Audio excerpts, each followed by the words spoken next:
हो गया। अब देखो नाम है टॉपिक का सेल सिग्नलिंग।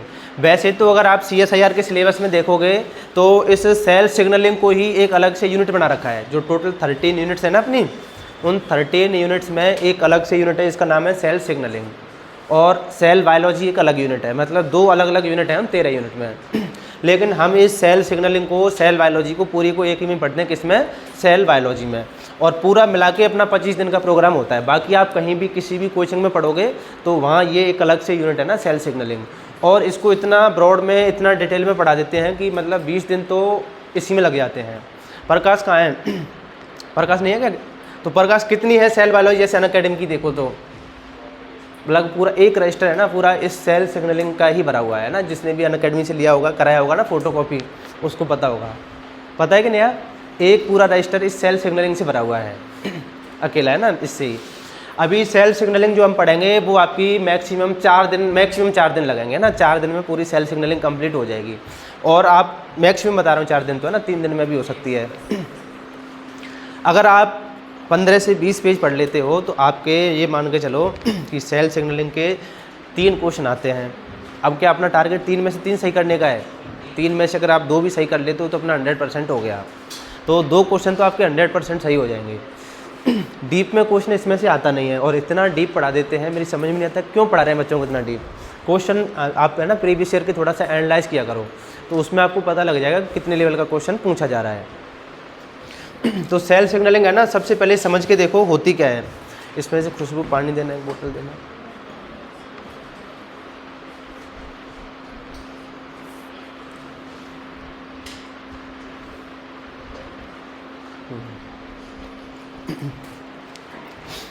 देखो सेल सिग्नलिंग क्या होती है। कोई सी भी सेल हो ना अपनी बॉडी की, ये तो पता है ना कि अपनी बॉडी की सारी सेल का जो जेनेटिक मटेरियल है वो सेम होता है या डिफरेंट होता है? सेम होता है। जैसे कि मैं एग्जांपल देता हूँ, इंसुलिन है। इंसुलिन कहाँ पर बनता है? बीटा सेल ऑफ पैनक्रियाज में। अपनी स्किन सेल में इंसुलिन बनता है या नहीं बनता? स्किन सेल में। आइज की सेल में बनेगा या नहीं बनेगा इंसुलिन? नहीं बनेगा। तो अपनी स्किन सेल में इंसुलिन नहीं बन रहा, इसका मतलब स्किन सेल में इंसुलिन को बनाने वाली जीन है या नहीं है? नहीं है ना, जीन तो है। इसका मतलब ये है कि अपनी बॉडी की आप कोई सी भी सेल उठा के देख लो, उस सब में जो जेनेटिक मटेरियल है वो कैसा है? सेम टू सेम है। वो बात अलग है कि उसमें इंसुलिन प्रोटीन नहीं बन रही, जबकि इंसुलिन को बनाने वाली जीन प्रेजेंट है। इंसुलिन को बनाने वाली जो जीन है वो आपकी हर सेल में मिलेगी ना, कहीं से भी सेल उठा के देख लो। लेकिन इंसुलिन केवल कहाँ पर बनता है? बीटा सेल ऑफ पैनक्रियाज में बनता है। तो अब डिफरेंट किसका हुआ फिर? जीन तो सब सेल के पास में है, लेकिन उसका जो जीन का जो ट्रांसक्रिप्शन है वो केवल कहाँ पे हो रहा है? बीटा सेल ऑफ पैनक्रियाज में। तो जीन का जो ट्रांसक्रिप्शन स्टार्ट हो जाता है उसको हम बोलते हैं जीन एक्सप्रेशन। जीन एक्सप्रेशन समझ में आ गया क्या होता है? जीन का ट्रांसक्रिप्शन होना ही क्या कहलाता है? जीन एक्सप्रेशन कहलाता है। मतलब कोई भी जीन है उसका अगर प्रोडक्ट बनता है तो हम बोलते हैं कि जीन का एक्सप्रेशन हुआ है या हो रहा है। अगर उस जीन का प्रोडक्ट नहीं बन रहा है तो हम क्या बोलेंगे कि इस सेल में इस जीन का एक्सप्रेशन नहीं हो रहा। जैसे मैंने बोला कि स्किन सेल्स में इंसुलिन नहीं बनता, तो अब क्या बोलूँगा मैं? स्किन सेल्स में इंसुलिन जीन का एक्सप्रेशन नहीं होता, इसका मतलब इंसुलिन नहीं बन रहा उसमें। समझ में आ गई बात? तो अपनी बॉडी की हर सेल का जेनेटिक मटेरियल कैसा है? सेम टू सेम है। लेकिन जो जीन एक्सप्रेशन है वो हर सेल में कैसा है? डिफरेंट है। तो ये जीन का जो अलग अलग एक्सप्रेशन है ये किस वजह से हो रहा है? तो उन सब के लिए कौन रेस्पॉन्सिबल है? Cell signalling. मतलब कोई भी सेल अपनी मर्जी से कुछ नहीं करती। सेल कैसे करती है? सेल के पास में क्या होता है? एक रिसेप्टर होता है और एक सिग्नल मॉलिक्यूल या लिगेंड होता है। वो सिग्नल मॉलिक्यूल या लिगेंड आएगा, रिसेप्टर के ऊपर बाइंड करेगा और कुछ इंटरमीडिएट प्रोटीन्स होती हैं जिसमें सेकेंडरी मैसेंजर भी नाम सुना होगा आपने। कुछ इंटरमीडिएट प्रोटीन एक्टिवेट होती हैं और लास्ट में जो फैक्टर होता है उसका नाम होता है ट्रांसक्रिप्शन फैक्टर। वो एक्टिवेट होता है और जीन को क्या कर देता है? ऑन कर देता है। चलो ऐसे समझ के देखो कि जीन का ट्रांसक्रिप्शन करवाना है तो कौन सा एंजाइम आएगा ट्रांसक्रिप्शन करवाने के लिए? कौन आता है ट्रांसक्रिप्शन करवाने के लिए? डीएनए पॉलीमरेज या आरएनए पॉलीमरेज?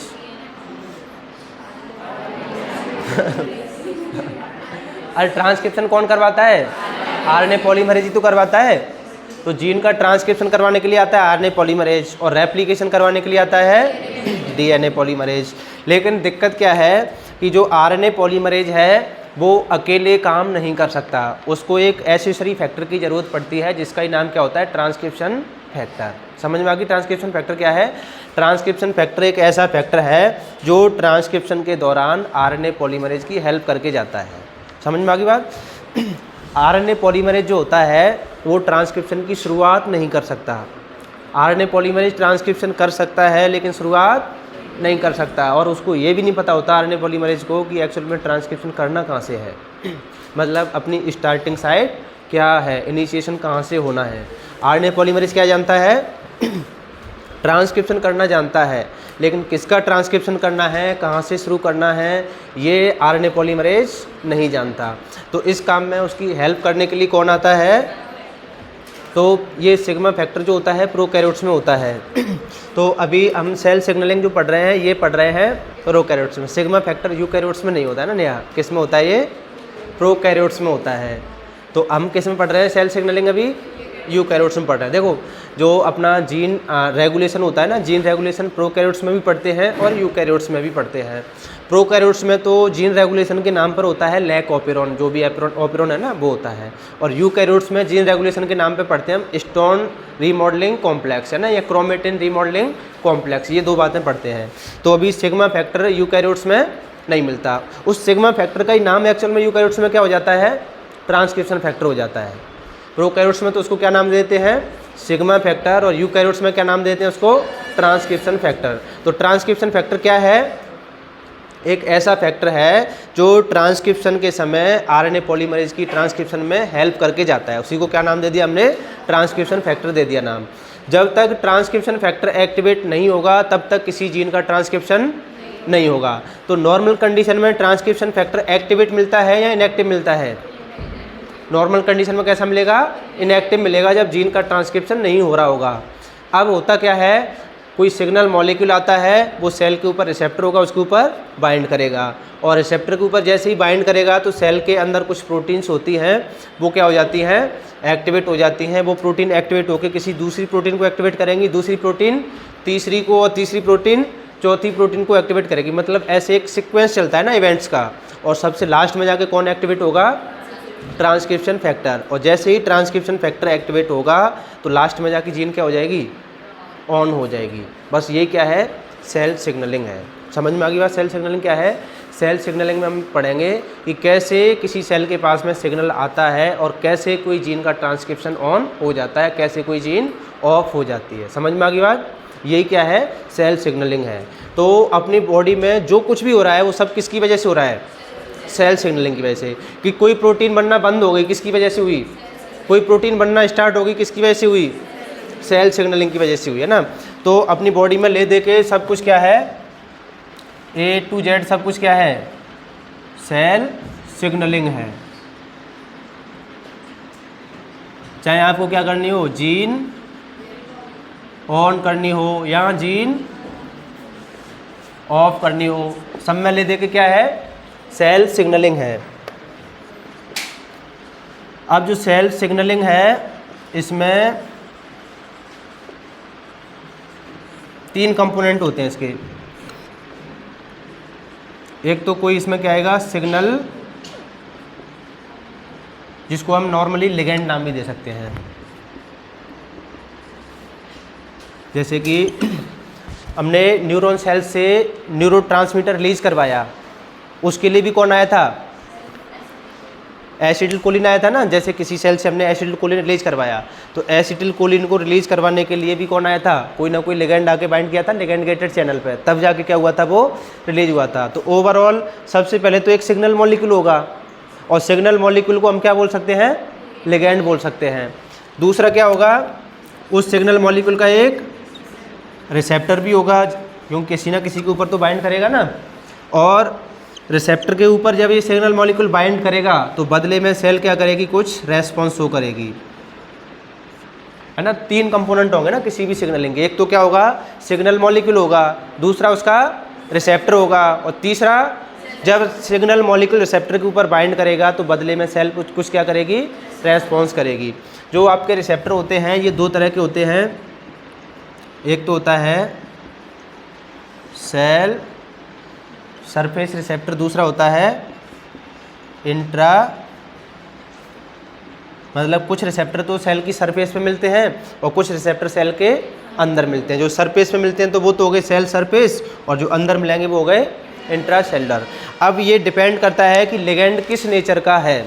अगर कोई लिगेंड ऐसा है जो सेल मेम्ब्रेन को क्रॉस ही नहीं कर सकता, कैसा है, हाइड्रोफिलिक नेचर का है, तो वो सेल के अंदर जा ही नहीं पाएगा, और उसका रिसेप्टर अगर आपने सेल के अंदर रख दिया तो क्या अपनी नॉर्मल प्रोसेस चल पाएगी? चल ही नहीं पाएगी, वो अपने रिसेप्टर के साथ कभी बाइंड कर ही नहीं पाएगा। तो ऐसे लिगेंड का रिसेप्टर हमें कहाँ रखना पड़ेगा फिर? सेल सरफेस पे। जो लिगेंड सेल मेम्ब्रेन को क्रॉस करने में कैपेबल नहीं होता तो फिर उसका रिसेप्टर हमें कहाँ रखना होता है? सेल सरफेस पे रखना होता है, और फिर वो अंदर जाके किसी इंटरमीडिएट प्रोटीन को एक्टिवेट करता है, तब जाके वो ट्रांसक्रिप्शन फैक्टर को एक्टिवेट करेगा। इसका जो एग्जाम्पल है वो आप ऐसे देख सकते हो, जैसे बचपन में क्या होता था कि अपनी कभी हिम्मत नहीं होती थी ना कि डायरेक्ट उसको हम कुछ लिख के दे सकें, तो फिर एक ऐसा पकड़ते थे कोई छोटा लड़का, उसको कुछ लिख के देते, फिर वो जाके दे के आता है ना तीसरे वाले को, तो कभी कभी ऐसा भी हो जाता कि वो लौट के अपने शाम को अपने घर मिलता। कभी कभी ऐसा हो जाता है ना, पहुंचना तो किसी और के पास चाहिए था लेकिन लौट के कहाँ पे आ जाता, अपने पापा जी या मम्मी जी के पास में आ जाता वो। तो जब हम डायरेक्ट मतलब कैपेबल नहीं होते तब किसकी ज़रूरत पड़ती है? सेल सरफेस रिसेप्टर की ज़रूरत पड़ती है, और इसमें हमें कोई बीच में इंटरमीडिएट प्रोटीन एक्टिवेट करनी पड़ेगी जिसका नाम होता है सेकेंडरी मैसेंजर। नाम सुना होगा ना, सेकेंडरी मैसेंजर। तो सेकेंडरी मैसेंजर किस में बनता है? मोस्टली जो अपने सेल सरफेस वाले रिसेप्टर होते हैं उनमें बनेगा, क्योंकि उनमें लिगेंड डायरेक्टली क्रॉस करके सेल के अंदर नहीं जा पाएगा। और जो कुछ लिगेंड ऐसे होते हैं जो हाइड्रोफोबिक नेचर के होंगे, उनमें लिगेंड क्रॉस करके सेल के अंदर चला जाएगा, तो वो डायरेक्ट अपने रिसेप्टर के ऊपर बाइंड कर जाएगा, जो पहले से ही कहाँ पे मिलेगा? बाहर या अंदर? अंदर मिलेगा। तो इसमें हमें मोस्टली केस में सेकेंडरी मैसेंजर बनाने की ज़रूरत नहीं पड़ती। तो इसमें सिग्नलिंग फास्ट होगी या स्लो होगी? फास्ट होगी। इसमें स्टेप कम हो जाएंगे ना। इसमें तो क्या होगा, पहले रिसेप्टर के ऊपर बाइंड करेगा, फिर बीच में बहुत सारी प्रोटीन एक्टिवेट होंगी, तब जाके लास्ट में कौन एक्टिवेट होगा? Transcription factor. और इसमें क्या होता है, मोस्टली जो रिसेप्टर होता है वो खुद ट्रांसक्रिप्शन फैक्टर ही होता है। मतलब जो लिगेंड है वो डायरेक्ट किसके ऊपर जाके बाइंड करता है? ट्रांसक्रिप्शन फैक्टर के ऊपर बाइंड करेगा और डायरेक्ट जाके क्या कर देगा? उसको एक्टिवेट कर देगा। तो जैसे अपने जितने भी स्टीरॉयड हार्मोन हैं, स्टीरॉयड हार्मोन सेल मेम्ब्रेन को क्रॉस कर सकते हैं, जैसे एस्ट्रोजन, प्रोजेस्टेरोन, टेस्टोस्टेरोन, और जो आपके कोर्टिसोल वगैरह है ना, ये सेल मेम्ब्रेन को क्रॉस कर सकते हैं। तो इनके रिसेप्टर कहाँ पे मिलेंगे? सेल के अंदर मिलेंगे। ये क्वेश्चन आ चुका है कई बार, है ना, 2 नंबर में। ये प्रोजेस्टेरोन हार्मोन है, उसका कहाँ पे मिलेगा ना, या निम्न में से किस लिगेंड का जो रिसेप्टर है वो सेल सरफेस वाला होगा या इंट्रासेलुलर वाला होगा ना। तो कुल मिला के कोई भी स्टीरॉयड नेचर का आ गया, उसका कहाँ पे होगा? सेल के अंदर मिलेगा। और कुछ होते हैं जैसे प्रोटीन वाले होते हैं, कार्बोहाइड्रेट नेचर के लिगेंड हैं, तो उनका कहाँ पे मिलेगा? सेल सरफेस पे मिलेगा। और कुछ नॉन स्टीरॉयड होते हैं लेकिन वो सेल मेम्ब्रेन को क्रॉस कर सकते हैं, जैसे कि आपका रेटिनोइक एसिड है, और रेटिनोइक एसिड के अलावा थायराइड हार्मोन होता है ना, ये सेल मेम्ब्रेन को क्रॉस कर सकते हैं, तो इनके भी कहाँ पे मिलेंगे? सेल के अंदर मिलेंगे। समझ में आ गई बात? तो अभी अपने को ये पहले ही समझ में आ गई कि सेल सिग्नलिंग एक्चुअल में क्या है। सेल सिग्नलिंग एक प्रोसेस है जिसमें कोई सिग्नल मॉलिक्यूल या लिगेंड आता है, वो किसी जीन को या तो ऑन करवाएगा या ऑफ करवाएगा। और सेल सिग्नलिंग के कितने कंपोनेंट होंगे? 3 कंपोनेंट होंगे ना। एक तो सिग्नल मॉलिक्यूल होगा, दूसरा उसका रिसेप्टर होगा, तीसरा सेल उसमें रेस्पॉन्स शो करेगी। फिर उसके बाद में रिसेप्टर अपने कितने टाइप के हैं? 2 तरह के ना, एक तो सेल सरफेस और दूसरा इंट्रासेलुलर। अभी इतना आप छापो, है ना, साथ साथ में याद भी करना है, ये घर जाके याद नहीं करना है इसको।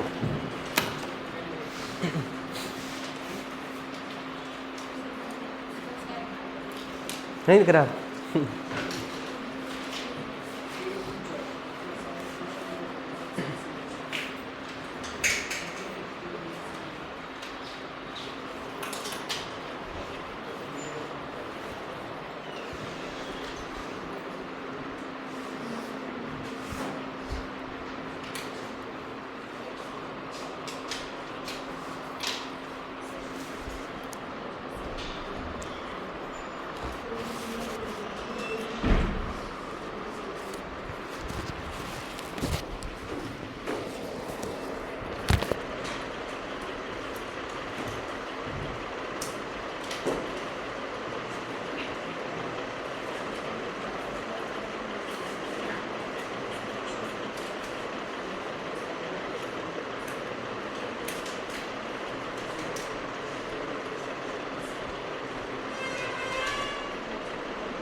दीपिका बना लिया ये।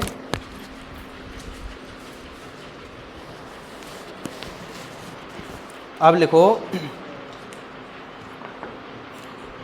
देखो जो सिग्नलिंग है वो अपने हमने 4 टाइप में इसको ना डिवाइड कर रखा है।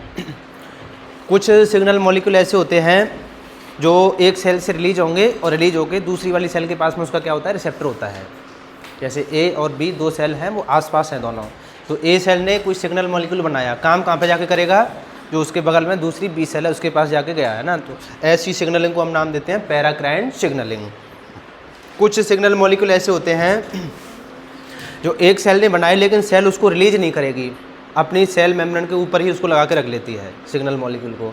तो अब जब वो चल के दूसरी सेल के पास में नहीं जाएगा तो क्या सिग्नलिंग कंप्लीट हो पाएगी, नहीं होगी। तो उसके लिए क्या करते हैं, फिर दूसरी सेल को और पहली सेल को दोनों को एक दूसरे के कॉन्टैक्ट में आना होता है, क्योंकि एक सेल के पास में तो सिग्नल मॉलिक्यूल है, दूसरे के पास में क्या है, उसका रिसेप्टर है। तो जब दोनों कांटेक्ट में आएंगे सिग्नल मॉलिक्यूल और रिसेप्टर, तभी तो सिग्नलिंग चलेगी। तो उसके लिए 2 सेल को आपस में क्या करना होता है, कांटेक्ट करना होता है। तो ऐसी सिग्नलिंग को हम नाम देते हैं जक्स्टाक्राइन सिग्नलिंग। कुछ मॉलिक्यूल ऐसे होते हैं जो सेल से रिलीज होके और उसी सेल के ऊपर क्या मिलता है, उनका रिसेप्टर मिलता है। ऐसी सिग्नलिंग को हम नाम देते हैं ऑटोक्राइन सिग्नलिंग। और कुछ मॉलिक्यूल ऐसे होते हैं, कहीं की ईंट कहीं का रोड़ा है ना, जैसे एक जगह पे सेल ने बनाया और काम करेगा किसी बहुत दूर वाली सेल पर जाके, तो इनको हम बोलते हैं एंडोक्राइन सिग्नलिंग। जैसे जो आपके हार्मोन्स वगैरह होते हैं ना, जैसे कि बीटा सेल और पैनक्रियाज ने क्या बनाया, इंसुलिन बना तो बीटा सेल और पैनक्रियाज में, लेकिन काम कहाँ पे जाके करता है, वो मसल सेल्स के पास में। ऐसे लीवर के बहुत सारे हार्मोन्स हैं, बनेंगे लीवर में लेकिन काम कहाँ पे करेंगे, बहुत दूर दूर जाके करेंगे। तो ऐसी सिग्नलिंग को बोलते हैं एंडोक्राइन सिग्नलिंग। तो यहाँ पे आप डालो टाइप्स ऑफ सिग्नलिंग।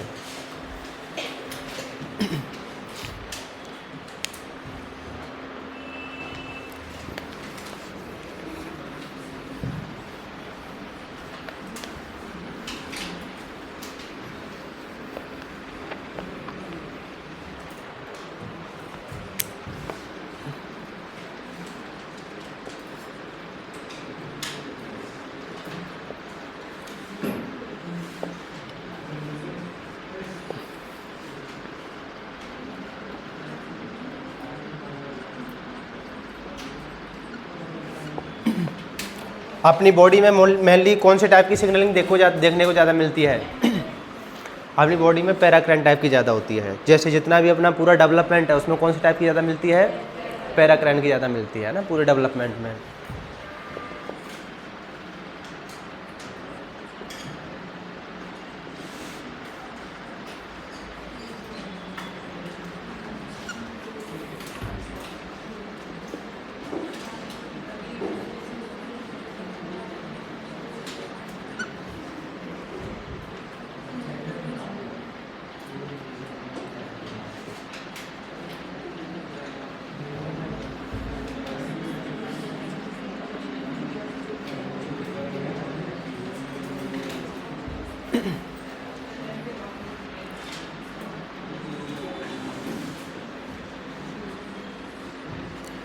तो देखो यहाँ से कोई सिग्नल मॉलिक्यूल है ना, रिलीज हुआ और यहाँ पे क्या था, इसका रिसेप्टर। ये ए सेल होगी, दूसरी बी सेल हो गई।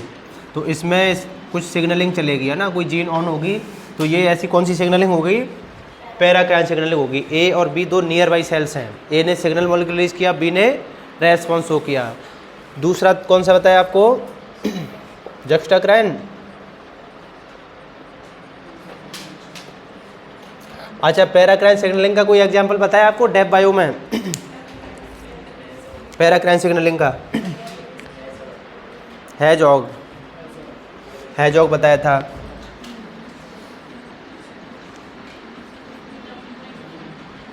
WNT ये किसके एग्जांपल है, पैराक्राइन के ही। तो डेफ बायो पढ़ेंगे ना तब नाम लौट के आएंगे ये। क्या पढ़ा था? हाँ, फिंगर वाला हैजॉग सिग्नलिंग थी उसमें। हैजॉग देखा हुआ है आपने, हैजॉग? दीप का देखा है हैजॉग? जाऊसुआ देखा, जाउलिया नहीं देखा? काजल आपने देखा जाउलिया? चूहा जिसके ऊपर कांटे होते हैं, देखा है उस, क्या बोलते हो आप उसको, क्या बोलते हैं सपना, झाउसा, हाँ वही कुछ भी आप बोलते हो, उसी को बायोलॉजी में क्या बोलते हैं, हैजहॉग, हैजहॉग नाम है उसका। और हमारे वहाँ बोलते हैं उसको पर्वती मूसा।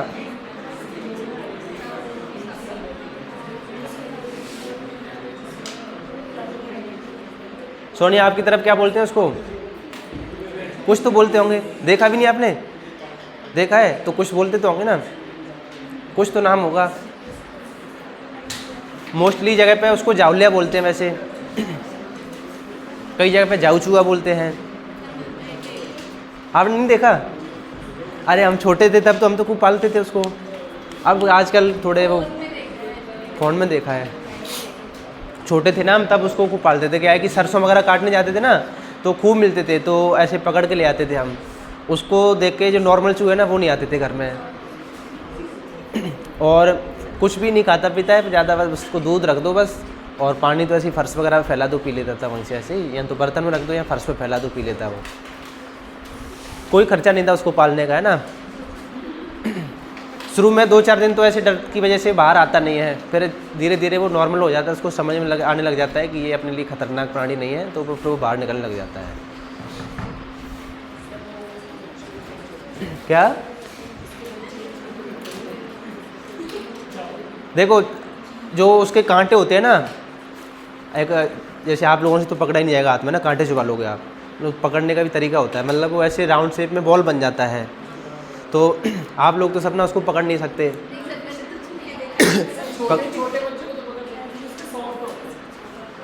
उसके बड़े वाले को भी पकड़ सकते हैं, मतलब तरीका होता है पकड़ने का, हल्के हाथों से पकड़ना होता है बिल्कुल, अगर आपने थोड़ा सा भी कर दिया तो सीधा चुभ जाएगा ना। और वैसे नॉर्मल हाथों से, जब हम छोटे थे देख लो तब नॉर्मल हाथों से पकड़ते थे, उसमें भी 2 कंडीशन है, मतलब जैसे वो बहुत ज़्यादा अग्रेसिव होगा ना तब उसको पकड़ने की कोशिश ना करें, तब तो वो कांटे छुप ही जाएंगे ना। जब आप उसको पालतू बना लेते हो तो वो उसके कांटे इतने मतलब ऐसे हो जाते हैं कि चुभते नहीं है फिर हाथों में, मतलब वो इस तरीके से अरेंज कर लेता है। दूसरी सिग्नलिंग कौन सी है, जक्स्टाक्राइन।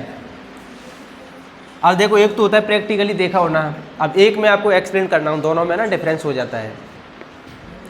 तो ये ए सेल थी, इस ए सेल ने कोई सिग्नल मॉलिक्यूल बनाया, और सिग्नल मॉलिक्यूल बनाने के बाद में कहाँ पर लगा दिया, अपनी प्लाज्मा मेम्ब्रेन के ऊपर लगा दिया, इसने रिलीज ही नहीं किया है ना सिग्नल मॉलिक्यूल को। अब ये थी दूसरी सेल, पड़ोसी सेल, पड़ोसी सेल के पास में इसका रिसेप्टर था, लेकिन जब इसने रिलीज नहीं किया तो पड़ोसी सेल को दोनों को पास पास में आना पड़ेगा, तब जाके इसके अंदर कुछ सिग्नलिंग चलेगी, 2 सेल को कांटेक्ट करना पड़ा है ना, तो ऐसी सिग्नलिंग को बोलते हैं जक्स्टाक्राइन सिग्नलिंग। एग्जाम्पल बताओ इसके,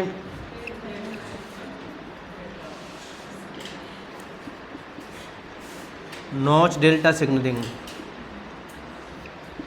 ये भी डेब में पढ़ी थी ना, नॉच डेल्टा।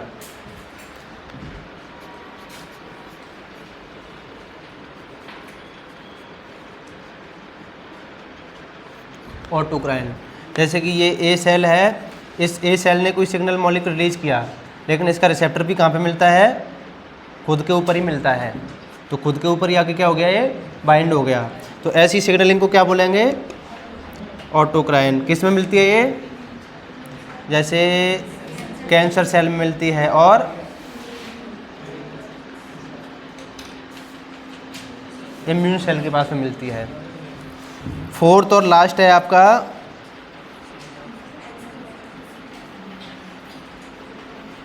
एंडोक्राइन।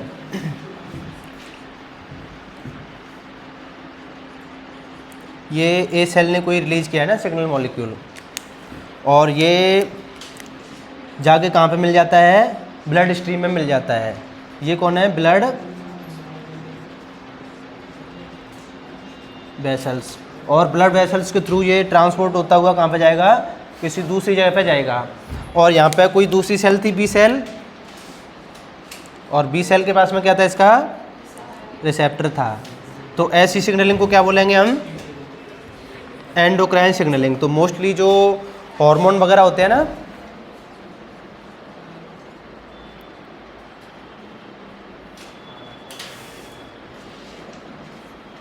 वो किस में आती है, इसलिए तो आपको पता है ना एंडोक्राइन ग्लैंड बोलते हैं। जितने भी आपके जिनसे हार्मोन निकलते हैं उनको क्या बोलते हैं हम, एंडोक्राइन ग्लैंड बोलते हैं ना। दो ही तरह की तो ग्लैंड है, एंडोक्राइन और एक्सोक्राइन। तो एंडोक्राइन ग्लैंड से निकलने वाले हार्मोन कौन सी सिग्नलिंग को प्रमोट करते हैं, एंडोक्राइन सिग्नलिंग को। तो इंसुलिन हार्मोन की सिग्नलिंग कौन सी होगी, एंडोक्राइन। लिख लो।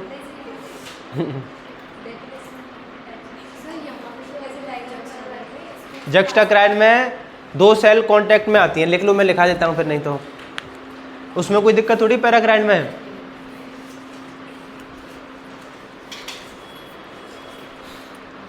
इसमें मैं लिखा देता हूँ जक्स्टाक्राइन में फिर।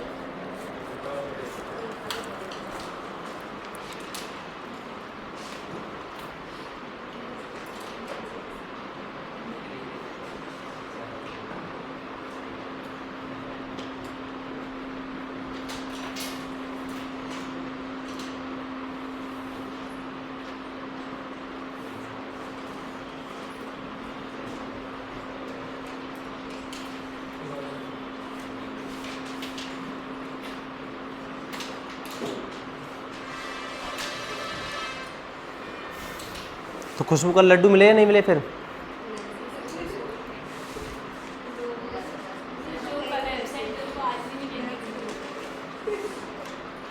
कल एब्सेंट थे उनसे, कल एब्सेंट थे उनसे वो लिया जाएगा, उनका हरजाना लिया जाएगा, दूसरों को बांटने पड़े वो।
काजल आप लास्ट क्लास में नहीं आए थे,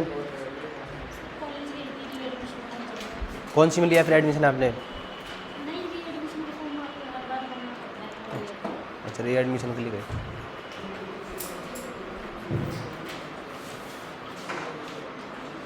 अलंकार से किया था ना आपने? तो भी अच्छा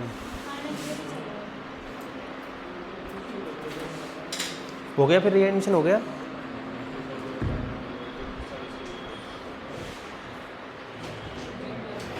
आपकी इंस्पायर नहीं आती? इंस्पायर फेलोशिप कितनी % थी आपकी 12th में?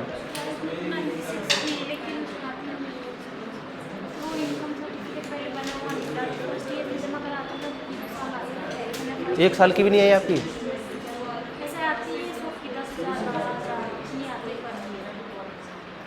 उसकी 60,000 आती है एक साथ इंस्पायर फेलोशिप। सबको किसी भी सबको मिलती है, चाहे आपके पापा कलेक्टर हों तब भी मिलती है वो।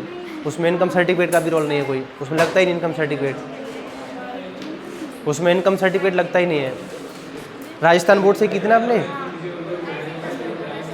90+ रुपये आ जाता है नंबर लगा, आपको पता नहीं होगा। आपने गैप थोड़ी लिया 12th के बाद में, मिस्टेक कर दी। 3 साल के 5 साल आती है पूरी BSc MSc करते हैं, पता नहीं होगा। जो भी बोर्ड के टॉप क्या क्लेम करने के लिए वो ये फॉर्म भरा जाता है, और BSc फर्स्ट ईयर में 60% होनी चाहिए। फिर उसके बाद में MHRD की ज़रूरत ही नहीं है ना, इंस्पायर फेलोशिप में ही सबसे ज़्यादा वो मिलती है अमाउंट। हाँ, अलग पर ईयर 80,000 मिलते हैं, उसमें से 20,000 तो कट जाते हैं, आपके 60,000 मिलते हैं। फिर एक इंस्पायर कैंप लगता है BSc 3rd ईयर में, अगर वो आप कैंप कंप्लीट कर लेते हो तो 3 साल के 60,000 फिर से आ जाते हैं, वो जुड़ के। आपको पता नहीं होगा। महारानी वो को पता होना चाहिए, क्योंकि मोस्टली क्या BSc MSc PhD तक मिलती है। आप राजस्थान बोर्ड क्या ड्रॉपर को नहीं मिलती, वो है ना 12th के जस्ट बाद में एडमिशन होना चाहिए BSc में, और BSc में 60% भी पूरी होनी चाहिए। 60% बन जाती है ना, फर्स्ट ईयर में आपने 60% बना ली। जैसे कोई भी आपका आसपास वाला है जो सोच रहा है कि मेरे को नीट की कोचिंग करनी है, तो उस टाइम पे इतने और ओवर कॉन्फिडेंट होते हैं मोस्टली बच्चे कि उनको लगता है कि मेरा तो हो ही जाएगा, तो वो BSc में एडमिशन नहीं लेते। तो ऐसे बच्चों के लिए यही राय है कि एक बार BSc में एडमिशन ले लो, चाहे प्राइवेट कॉलेज में ले लो भले ही, और फर्स्ट ईयर में आपकी 60% बन जाती है तो दोनों साल की एक साथ फेलोशिप आ जाती है 1,20,000 रुपये। BSc फर्स्ट ईयर में 60% बनते ही फर्स्ट ईयर और सेकंड ईयर दोनों की एक साथ आ जाती है फेलोशिप 1,20,000 रुपये। ये तो आपकी मिस्टेक है ना, महारानी कॉलेज में एडमिशन लेने के बाद में आपको नहीं पता है ना, क्योंकि महारानी में मोस्टली बच्चे इंस्पायर वाले आते हैं, महारानी महाराजा दोनों में। तो ये तो मिस्टेक कर दी आपने ना कहीं फॉर्म नहीं भरा होगा। इसमें यही एक फेलोशिप ऐसी है जो कि मतलब जिसमें आपके पापा कुछ भी जॉब में हो, कोई सी भी कास्ट कैटेगरी हो, सबको मिलती है ये, और सबसे ज़्यादा अमाउंट इसी मिलता है। और अगर आपकी BSc MSc मिली है तो आप इसके बेसिस पे PhD भी कर सकते हो। PhD में भी इंस्पायर के बेसिस पे वही फेलोशिप मिलती है। हाँ, IIT तक में भी चले जाते हैं ना इंस्पायर फेलोशिप से। तो ये आपने मिस्टेक कर दी कहीं ना कहीं। 4 साल तो हमने भी उठाई थी, 5 साल नहीं ले पाया मैं ना, तो ये लेनी चाहिए थी। देखो, सबसे पहले आपके पास बोर्ड की तरफ से एक ऑफर लेटर आता है कि आपका नाम टॉप 1% में आ गया है, आपके लिए खुशी की बात है ना, ऐसे आता है।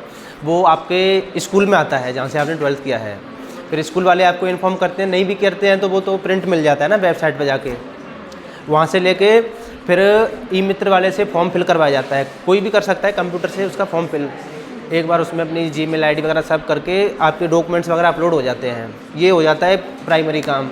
फिर जैसे ही आपके फर्स्ट ईयर का रिजल्ट आ जाता है, मार्कशीट आ जाती है, फिर वो सबमिट होती है मार्कशीट।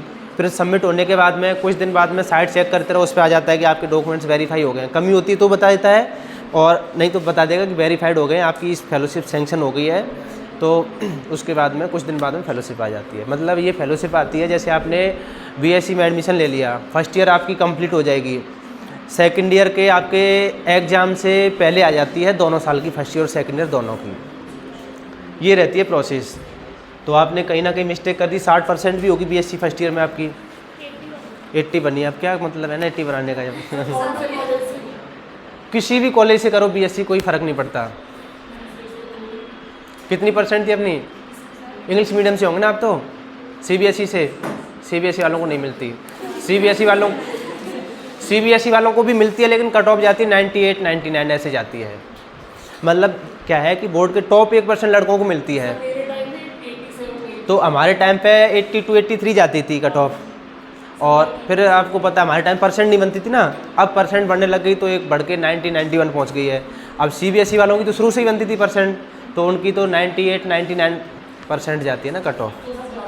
हाँ, मिलती है उनको भी, लेकिन नॉर्मली 98 99 हर किसी की बन नहीं पाती, तो हर किसी को नहीं मिलती है ना। ये है सिस्टम, हर बोर्ड को मिलती है, टॉप 1% लड़कों को मिलती है, हर बोर्ड के टॉपर को। और ये फेलोशिप सेंटर की है ना, अपने स्टेट की नहीं है, सेंटर से आती है सीधी। चलो कोई ना, अब तो काजल मिस्टेक होगी, लेकिन अपने आसपास कोई भी हो तो उसको आप बता सकते हो। कि कोई भी जैसे आपका भाई या कोई भी हो, तीनों को भी नहीं पता। चलो ये तो खुशी की बात है, किसी की नहीं आ रही। हाँ,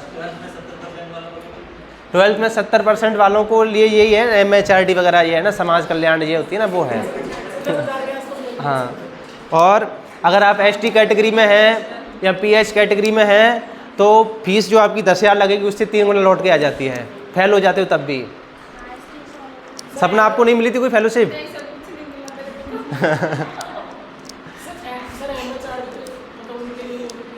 अरे हमारे साथ के तो 2-3 फेल हुए थे, उन्होंने 23 24 हज़ार रुपये उठाए, 2 3 फेलोशिप उठाई। तो इसलिए सपना पता होना जरूरी है चीज़ों का, है ना, पता होना भी जरूरी है। बता तो रहा हूँ कि जैसे आपके भाई बहन जो है ना, किसी की 90% प्लस है, तो वो इतने ओवर कॉन्फिडेंट रहते हैं, उनको लगता है कि मैं नीट फर्स्ट अटैम्प्ट में निकाल लूँगा, बीएससी में एडमिशन नहीं लेते। तो उनको बीएससी में एडमिशन दिलाओ, ज़बरदस्ती दिलाओ कि कुछ भी नहीं करना, तेरे को पेपर देने जाना है बस। फर्स्ट ईयर में 60% ईजिली बन जाती है।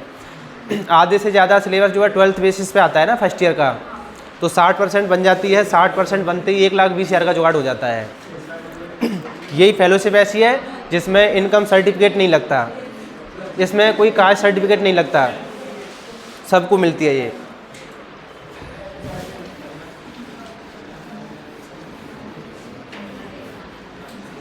साठ % बनाते रहो, फेलोशिप आती रहेगी।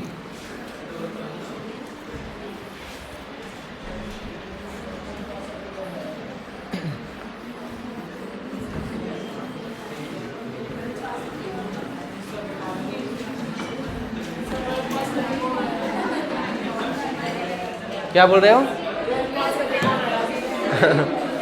कोई नहीं, जो है धोखा हो जाता है।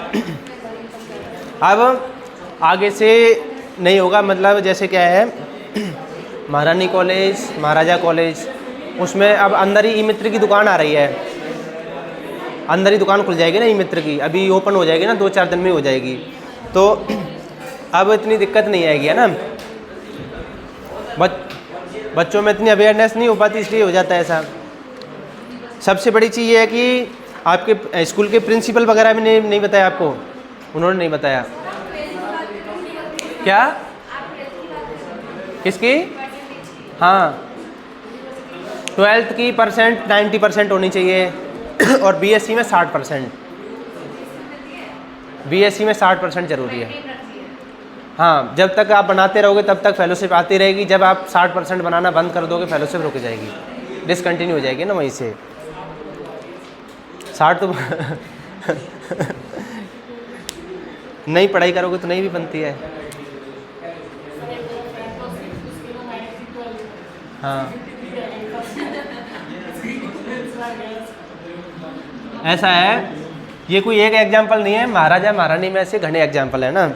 अगर किसी को भी अपनी 12th की % पे घमंड हो, तो महाराजा और महारानी में एडमिशन लेके अपने टैलेंट को प्रूव कर सकते हैं वहाँ पे।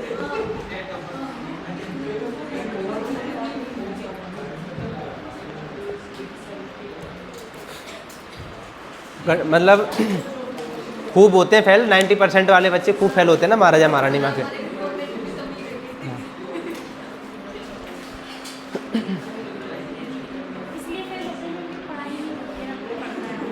पढ़ाई नहीं भी होती, बहुत सारे इशू होते हैं, कोई ना कोई ऐसा हो ही जाता है। हमारे टाइम पे 17 सीटें थी बस, है ना, ऑनर्स में, उसमें से 8 फेल हो गए, 9 पास हुए थे। क्या? किसको? नहीं, अब पढ़ रहे हैं ना। वो तो बास्ट टाइम बढ़ेगा ना। लोगों को पढ़ाई पसंद नहीं है ना वैसे भी। चलो ना, types of signal molecule.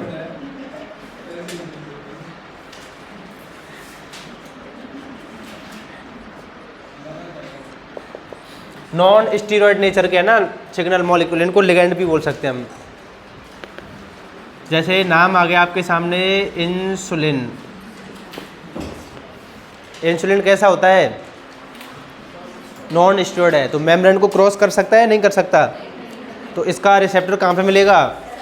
Cell surface पे मिलेगा। जैसे ACTH, गैस्ट्रिन, है ना, मोस्टली जो है इस नेचर के होते हैं। जो भी आपके एंजाइमेटिक है ना, एंजाइम नेचर के जो हार्मोन हैं, वो सब किस में आएंगे? इसी में आएंगे।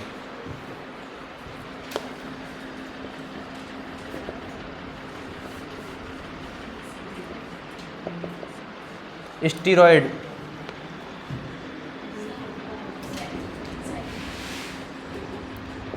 अभी आपको उतारना नहीं है वैसे।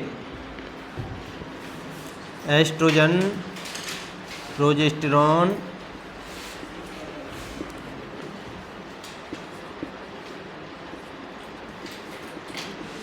कोर्टिसोल।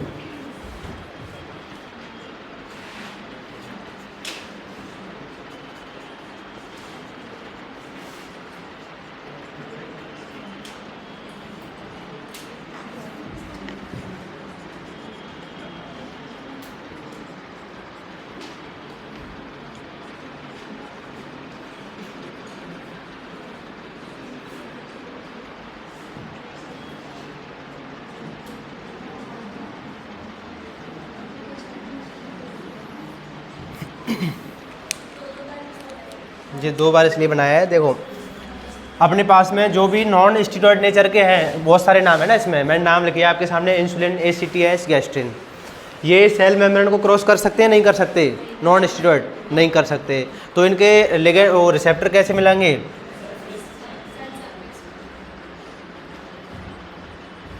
सेल सरफेस वाले। ये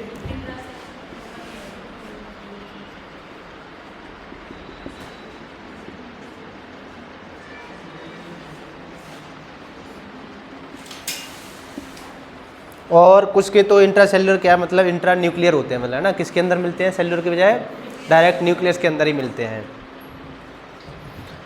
ये मैंने लिखा है ये नॉन स्टीरॉयड नेचर के हैं, रेटिनोइक एसिड और थायराइड हार्मोन, लेकिन फिर भी इनका रिसेप्टर कैसा होता है?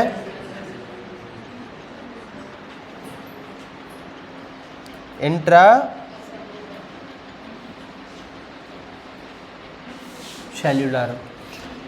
और ये जो आइकोसिनोइड है ये कैसी नेचर का है? स्टीरॉयड नेचर का है, लेकिन इसका रिसेप्टर कैसा है? समझ में आ गया क्यों लिखा है अलग अलग? ये लास्ट के दोनों एक्सेप्शन है। ये नॉन स्टीरॉयड होते हुए भी इनका लिगेंड का रिसेप्टर कहाँ पे मिल रहा है? और ये स्टीरॉयड होते हुए भी कहाँ पे मिल रहा है? सेल सरफेस पे मिल रहा है। समझ में आ गई बात?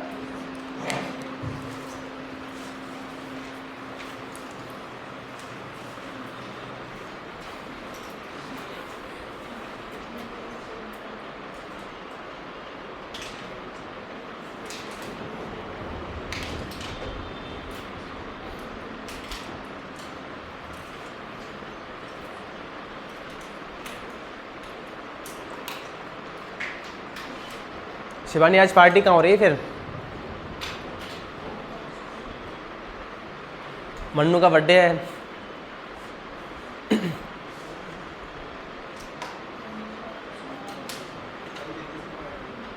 कल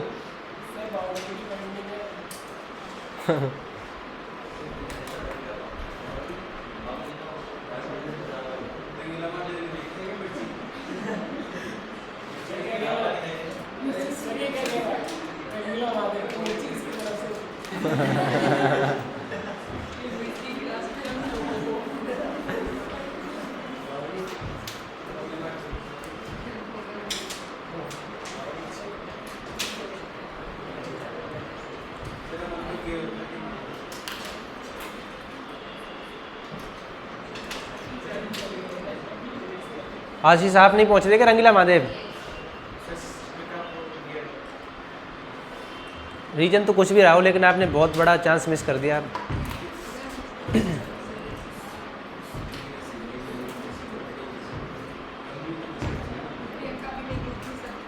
कौन सी वाली प्रियंका? नाम प्रियंका है क्या इसका भी?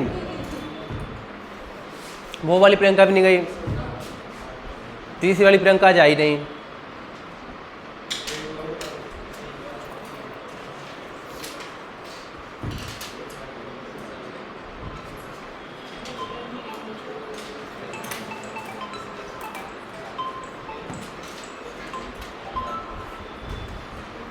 हेलो, हाँ बोलो। नमस्ते। बढ़िया।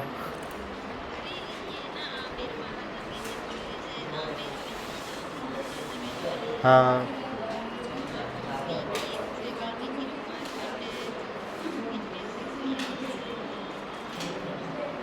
चलो फिर 11:30 बजे करते हैं बात, है ना, फ्री हो गए? ठीक है।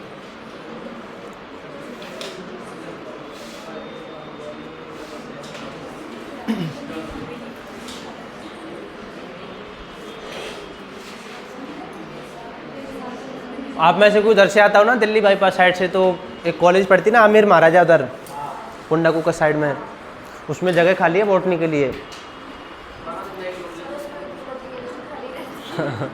कोई पढ़ाना चाहता हो तो आमिर महाराजा नाम से है।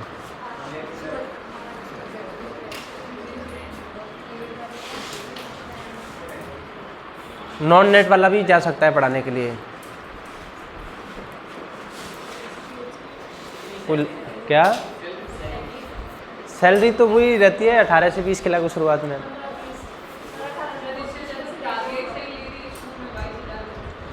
बात वो नहीं, आगे की ग्रोथ को देखो ना। इसमें आप ये मत सोचो कि 18-20 मिल रहे हैं। पढ़ाना सीखो, फिर कहीं भी जाओ कोचिंग वगैरह पढ़ाने के लिए। कौन सा ज़िंदगी भर पढ़ाना है?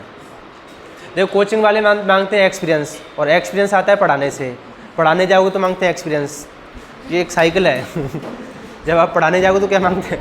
एक्सपीरियंस। और एक्सपीरियंस किससे आता है? पढ़ाने से तो ये एक एक्सपीरियंस के लिए वो है ना कॉलेज। तो आप 6 महीने 1 साल पढ़ाओ, फिर उसके बाद में एक्सपीरियंस सर्टिफिकेट हम बना के दे देंगे। आप कहीं भी कोचिंग में कहीं भी जाओ ना फिर पढ़ाने के लिए। उसको मत सोचो कि 18-20 मिल रहे हैं। शुरुआत में हो सकता है कि आपको, अगर आप पुलिया के नीचे खड़े होते हैं ना, तो यहाँ पे 700-800 पर डे भी मिलते हैं, तो महीने के 24,000 होते हैं यहाँ पुलिया के नीचे आते हैं ना सुबह सुबह, 700 से 800 पर डे के लेते हैं वो, तो महीने के 700 के हिसाब से भी 21,000 हो गए वो ये जो होती है आगे के लिए है ना, पढ़ाना सीख गए तो आगे ग्रोथ बहुत है। आगे आप कहीं नहीं फिजिक्स वाला में चले जाओ तो सीधी 40,000 है, प्लस में रील्स बनाने का मौका भी मिलता है साथ में। हाँ, रील्स बनाने के लिए पूरा प्लेटफॉर्म मिलता है आपको।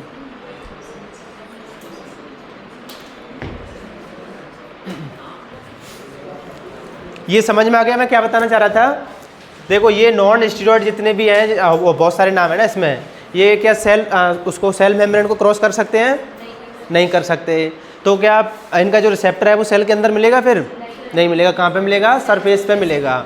और ये जो आपके स्टीरॉयड नेचर के होते हैं उनका, जैसे नाम आ जाए टेस्टोस्टेरोन, कहाँ पे मिलेगा इसका रिसेप्टर? इंट्रासेलुलर होगा ना। और ये नॉन स्टीरॉयड होते हुए भी इनका रिसेप्टर कहाँ पे मिलता है? सेल सरफेस पे मिलता है। और ये स्टीरॉयड होते हुए भी कहाँ पे मिलता है? उल्टा थोड़ी लिख दिया? हाँ सही लिखा है, लिखा सही है ना। अब दूसरी बात क्या बताई मैंने? जो भी सेल मेम्ब्रेन को क्रॉस नहीं कर सकते तो उनको एक इंटरमीडिएट प्रोटीन को एक्टिवेट करने की ज़रूरत पड़ती है, जिसको हम बोलते हैं सेकेंडरी मैसेंजर। तो सेकेंडरी मैसेंजर कौन से में आएंगे? ऊपर वाले में या इनमें? जहाँ भी सेल सरफेस रिसेप्टर होगा वहाँ पे कौन आएगा? सेकेंडरी मैसेंजर प्रोड्यूस होगा।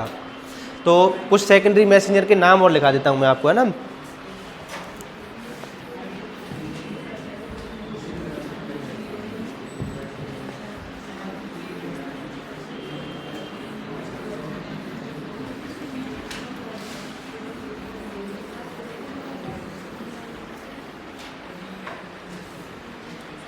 अब लिखो सेकेंडरी मैसेंजर।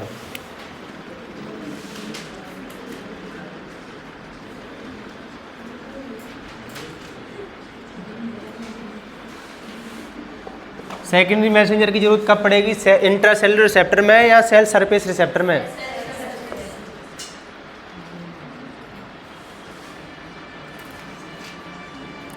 जब सेल सरफेस क्या होगा? रिसेप्टर होगा। क्योंकि जो आपका ट्रांसक्रिप्शन फैक्टर होता है वो मिलता है सेल के अंदर। ट्रांसक्रिप्शन फैक्टर हमेशा कहाँ मिलेगा? सेल के अंदर मिलेगा। और लिगेंड हमेशा कहाँ मिलता है? सेल के बाहर मिलता है। तो अगर कोई सेल को क्रॉस करके जा ही नहीं सकता तो फिर उसको किसी इंटरमीडिएट प्रोटीन को एक्टिवेट करना पड़ेगा। और उसको हमने क्या नाम दिया यहाँ पे? Secondary messenger. ये जरूरी नहीं कि कोई प्रोटीन हो, अभी देखेंगे ना क्या क्या हो सकता है ये सेकेंडरी मैसेंजर। जैसे जो आपने नाम सुने हुए हैं सबसे पहले उनके नाम बता दो, है ना, किसी सेकेंडरी मैसेंजर का। जैसे Ca+2, IP3, DAG, cyclic AMP, CGMP, cyclic GMP, PIP3,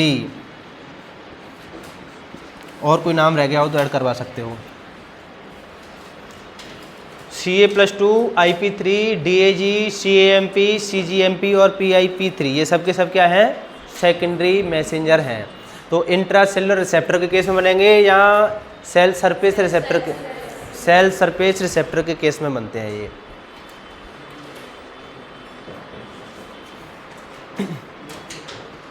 अभी सेल सिग्नलिंग स्टार्ट नहीं हुई है, ये अभी सेल सिग्नलिंग में काम आने वाले कंपोनेंट्स की बात चल रही है अभी। डाई एसिल ग्लिसरॉल,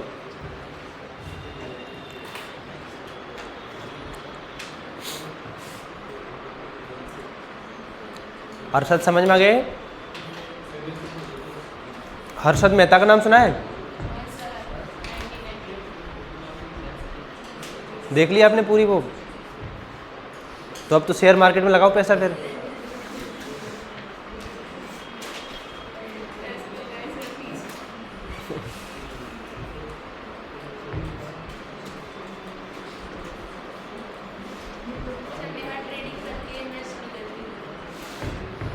हाँ यार, लगा रखा है क्या पैसा?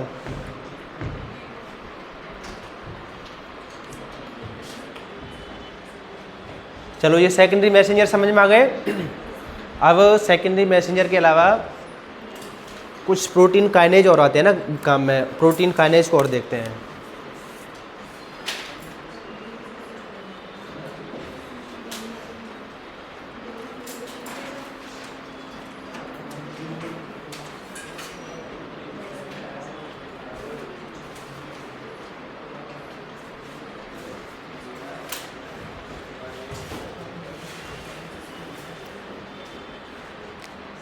देखो यहीं पे आपको थोड़ा सा स्ट्रक्चर बना के बता देता हूँ मैं इनकी। Ca+2 को तो सब जानते होंगे, सब जानते हैं Ca+2 को। इस IP3 को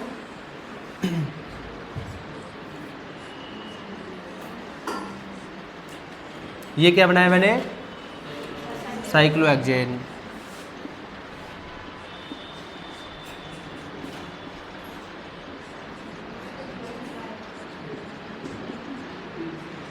इसका क्या नाम होता है? इसका नाम होता है इनोसिटॉल। जब आप साइक्लोहेक्सेन के ऊपर 6 OH ग्रुप लगा देते हो तो नाम उसी का क्या हो गया? इनोसिटॉल। और अब आपको पता है इसमें आप नंबरिंग करोगे तो कहीं से भी नंबरिंग स्टार्ट कर सकते हो, सब एक जैसे ही सभी कार्बन। अब मैंने क्या किया, यहाँ से इस OH जो था, चलो एक ही फॉस्फेट लगा देता हूँ मैं ना, अभी फॉस्फेट लगा दिया मैंने इसके ऊपर।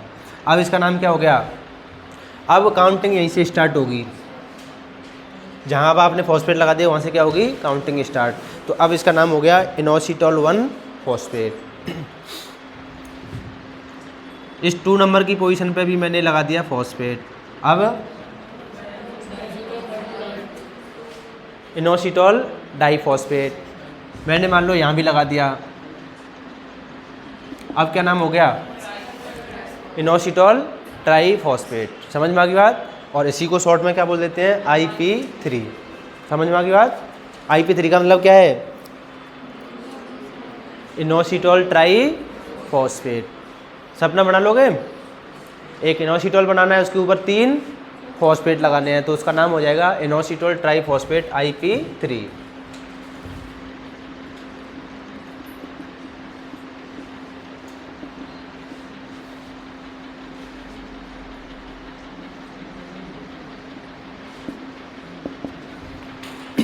DAG को जानते हो? DAG diacylglycerol. देखो पहले सबसे पहले ग्लिसरॉल बनाओ, CCC H2OH HOH, ये क्या बन गया? ग्लिसरॉल। इसका नाम क्या है? Diacylglycerol. इसका मतलब यहाँ पे फैटी एसिड की चेन अटैच करनी है, ये फैटी एसिड की एक चेन अटैच कर दी। अभी इसका नाम क्या हो गया? Mono acyl glycerol.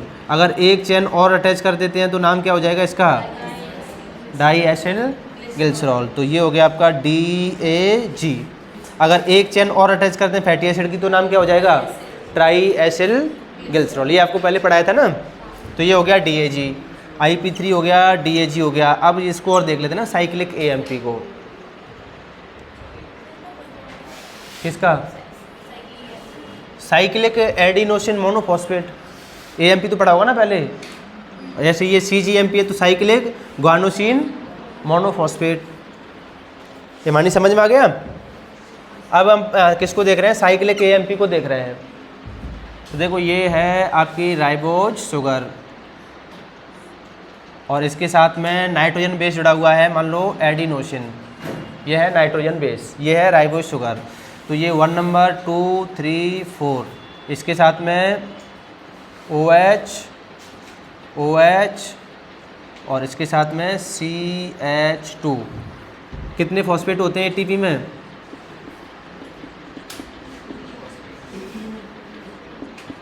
3 ही तो होंगे ना। तो अभी इसका नाम है ATP, adenosine try phosphate. Adenine है, राइबोज शुगर है और इसके साथ में 3 फॉस्फेट लगे हुए हैं। कोई दिक्कत थोड़ी इसमें ATP में।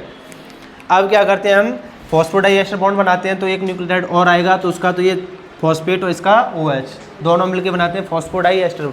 लेकिन यहाँ पे अलग से नहीं आएगा, इसका खुद का ये जो फॉस्फेट है ये इसके साथ क्या बना लेता है, बॉन्ड बना लेता है।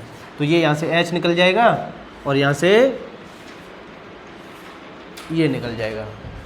एक फॉस्फेट बचा, उसने अपने खुद के ऑक्सीजन के साथ में क्या बना लिया, बॉन्ड बना दिया। देखो साइक्लिक स्ट्रक्चर बनी या नहीं बनी, बन गई। इसी का नाम हो जाता है साइक्लिक AMP। एक ही तो फॉस्फेट बचा अब, और वो भी साइक्लिक, तो नाम क्या हो गया, साइक्लिक एडिनोसिन मोनोफॉस्फेट। समझ में आ गई बात। तो जो 3 फॉस्फेट हैं उसमें से 2 निकल जाएंगे, बाकी खुद के ऑक्सीजन के साथ में बॉन्ड बना लेंगे। अगर आपको साइक्लिक GMP बनाना हो तो कैसे बनाओगे, तो बस एडेनिन की जगह पे यहाँ पे ग्वानोसिन लगा देना है, तो यहाँ पे G लिख दोगे तो इसी का नाम क्या हो जाएगा, CGMP, साइक्लिक GMP। और क्या बचा, PIP3, ये थोड़ा बनाना पड़ेगा ना, PIP3 को बना लेते हैं।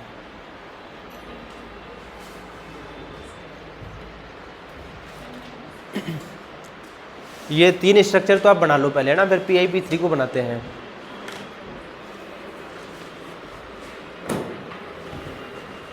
अपने सिग्नलिंग में काम नहीं आएंगे ये स्ट्रक्चर, है ना, आपसे कोई पूछेगा नहीं। बायोकेमिस्ट्री में पढ़ते हैं वैसे इनको।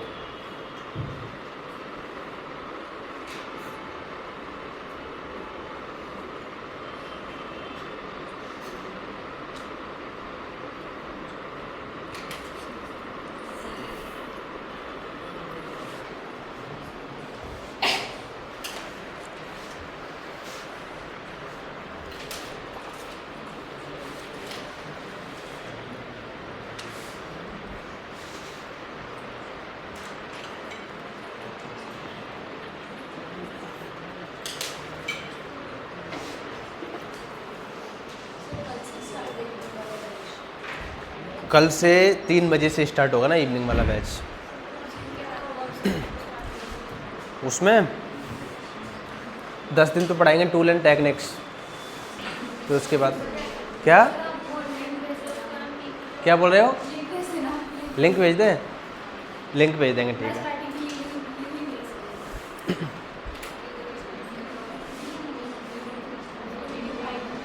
क्या, हाँ आ सकते हो, पास में है अगर आपका रूम तो आ सकते हो। अगर आपको परेशान नहीं हो आने जाने में तो आ सकते हो।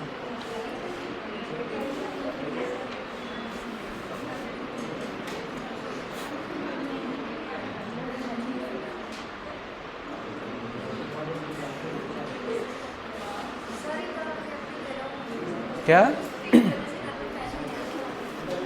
नहीं, अपने को भी थोड़ा रेस्ट चाहिए होता है।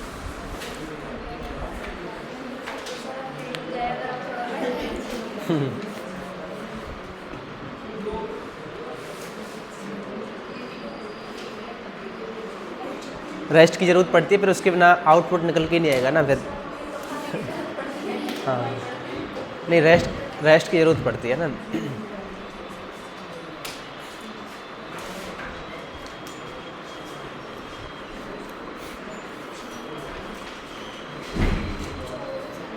क्या, कोई सी भी यूनिट आप छोड़ सकते हो ना, ऐसा कोई वो नहीं है। कोई भी यूनिट ऐसी नहीं जो आपका सिलेक्शन रुकवा सके। कोई भी 7 यूनिट कर लो अच्छे से, है ना, कोई भी 7 यूनिट जो आपको लगती हो अच्छी वो कर लो अच्छे से। क्या क्या बोल रहे हो, हाँ लिंक तो शेयर कर दूंगा मैं, जहाँ टाइम है तो देख लेना। बाकी कोई भी यूनिट ऐसी नहीं है कि इसको आप छोड़ दो तो आपका सिलेक्शन रुक जाए उसके बिना। 7 यूनिट अच्छे से कर लो, सिलेक्शन हो जाता है ना 7 यूनिट से।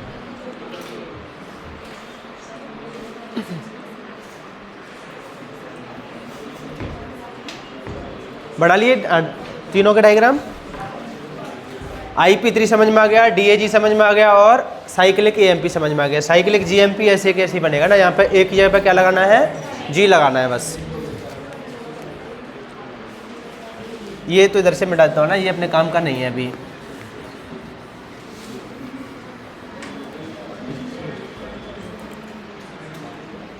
देखो इसका नाम क्या है अभी, DAG। अगर मैं यहाँ पे लगा देता हूँ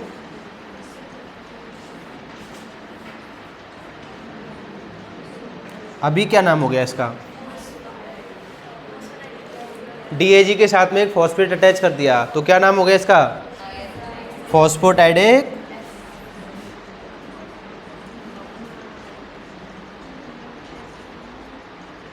इसमें कोई दिक्कत थोड़ी है।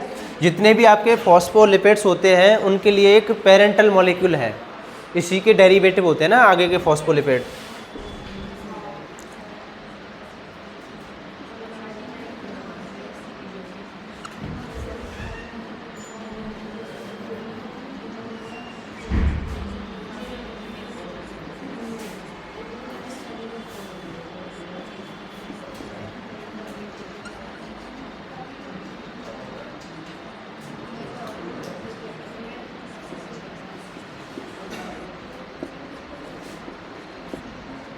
क्या नाम है इसका भी,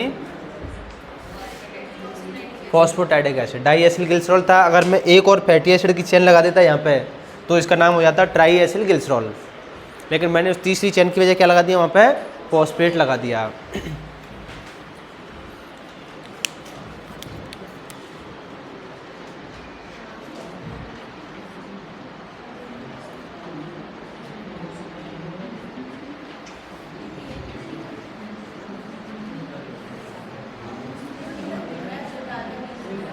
क्या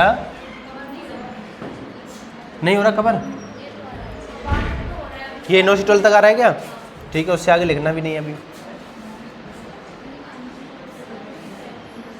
देखो ये तो था आपका इनोसिटोल, और अगर मैं यहाँ पे फॉस्फेट लगा देता हूँ,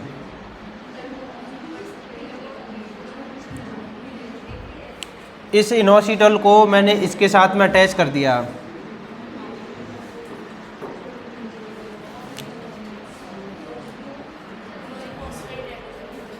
इस इनोसिटोल को किसके साथ में ऐड कर दिया है, DAG के साथ में। तो अब इसका नाम क्या हो गया,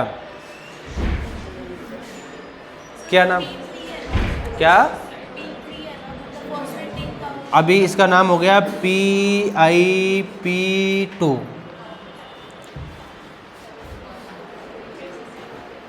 फॉस्फोटाइडिल इनोसिटोल डाइफॉस्फेट। देखो ये तो फॉस्फोटाइडिक एसिड हो गया, इतना क्या है ये, फॉस्फोटाइडिक एसिड, और ये क्या है, इनोसिटोल डाइफॉस्फेट। तो पूरे का नाम क्या हो गया, फॉस्फोटाइडिक एसिड इनोसिटोल डाइफॉस्फेट। इसी को बोलते हैं, क्या लगना है,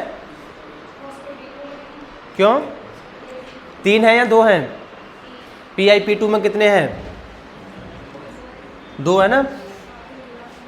अभी ये PIP3 अलग होता है, PIP2 अलग होता है। PIP2 ध्यान रखना, ये सेकेंडरी मैसेंजर नहीं है, PIP2 सेकेंडरी मैसेंजर नहीं होता है। तो PIP2 कैसे समझ में आ गया, 2 फॉस्फेट लगे होंगे ना इनोसिटोल के ऊपर, और उसको किसके साथ अटैच कर दिया, फॉस्फोटाइडिक एसिड के साथ में अटैच कर दिया। नाम क्या हो गया उसका, PIP2। अगर इसके साथ में एक और फॉस्फेट लगा दिया जाए तो इसी का नाम क्या हो जाएगा, PIP3। तो इस PIP2 होता है एक मॉलिक्यूल, इस मॉलिक्यूल से बनते हैं आगे सेकेंडरी मैसेंजर। अगर इस PIP2 को आपने फॉस्फोराइलेशन कर दिया, एक और फॉस्फेट ऐड कर दिया, तो ये किस में चेंज हो जाता है, PIP3 में। तो PIP2 प्लस एक फॉस्फेट और ऐड कर दिया तो क्या बन जाएगा, ये PIP3। अब होता है ये सेकेंडरी मैसेंजर। ये जो मॉलिक्यूल आपको दिख रहा है ये अभी सेकेंडरी मैसेंजर नहीं है। अब देखो अगर हमको यहाँ से इस बॉन्ड को ब्रेक करना हो तो इस बॉन्ड का नाम क्या है, एस्टर बॉन्ड। इस बॉन्ड का नाम क्या है, ये भी एस्टर बॉन्ड है। तो इसको ब्रेक करने के लिए अपने पास में आता है, लिपिड को ब्रेक करने के लिए आता है फॉस्फोलाइपेज। नाम सुना है ना, फॉस्फोलाइपेज। तो इस फॉस्फोलाइपेज का नाम होता है A1। फॉस्फोलाइपेज A1 कहाँ से ब्रेक करता है इसको? वो भी जो फर्स्ट वाली चेन अटैच होती है ना वहाँ से। दूसरा होता है आपका फॉस्फोलाइपेज A2, ये कहाँ से ब्रेक करता है? सेकंड वाली चेन से। फिर होता है आपका फॉस्फोलाइपेज C, ये कहाँ से ब्रेक करता है? यहाँ से। फिर होता है आपका फॉस्फोलाइपेज D, ये कहाँ से ब्रेक करेगा? यहाँ से। इसको ब्रेक करने के लिए 4 डिफरेंट एंजाइम आ सकते हैं। तो अगर फॉस्फोलाइपेज C आ गया तो क्या क्या बनाएगा? इसको 2 मॉलिक्यूल में तोड़ देगा। क्या क्या बनेगा? देखो फॉस्फोलाइपेज C यहाँ से तोड़ देगा तो इसके साथ में कितने फॉस्फेट आ जाएंगे इनोस्टॉल के साथ में? 2 तो है ही, पहले 1 और 2, एक और आ जाएगा, 3 आ जाएंगे। तो ये इसका नाम हो जाएगा IP3। और इस बच्चे का नाम क्या बचेगा? इसका नाम क्या बचेगा? इधर वाले का DAG बचेगा ना, अभी बताया था ना, ये रहा DAG। तो अगर फॉस्फोलाइपेज C आ गया तो कौन कौन से 2 सेकेंडरी मैसेंजर बना के जाएगा? DAG plus IP3। अगर फॉस्फोलाइपेज D आ गया तो क्या बना के जाएगा? ये बनाएगा IP2 प्लस, कहाँ से ब्रेक करेगा? यहाँ से करेगा ना। C ने क्या क्या बनाया था? DAG और IP3। D क्या बनाएगा? IP2 और फॉस्फोटाइडेट एसिड।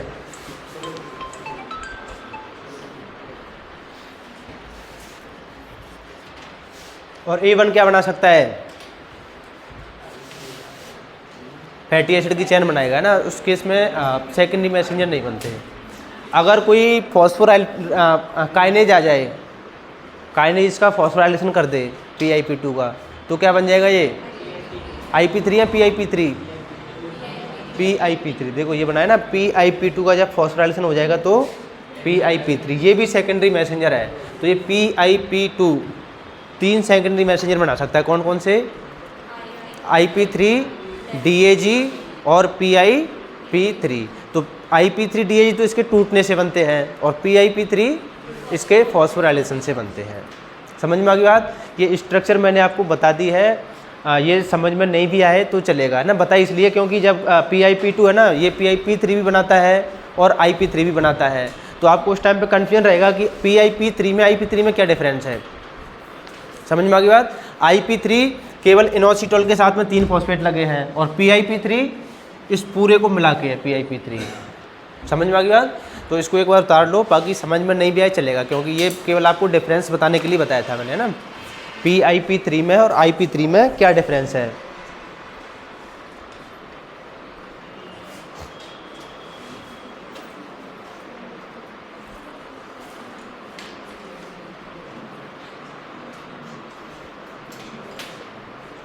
पंद्रह नंबर का मैटर है ना, सेल सिग्नलिंग, 15 नंबर का आएगा ये।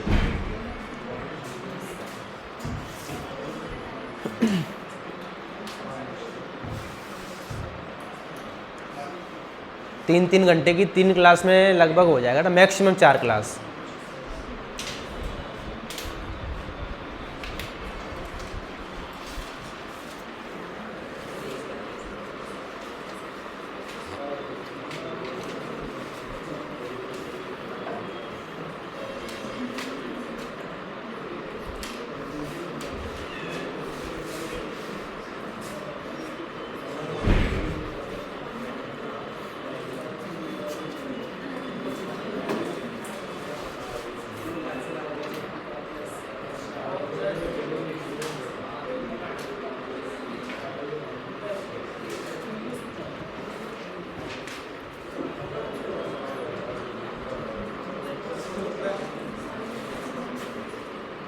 हिमानी, क्या समझ में नहीं आया? आ गया? अगर समझ में नहीं भी आया तो भी चलेगा ना।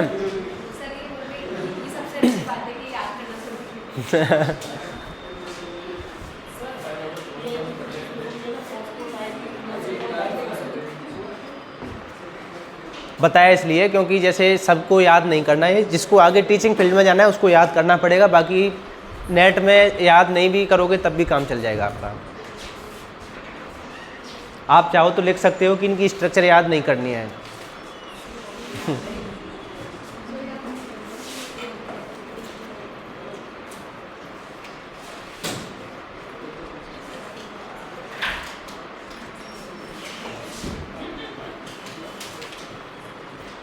सेकेंडरी मैसेंजर के नाम याद हो गए आपको?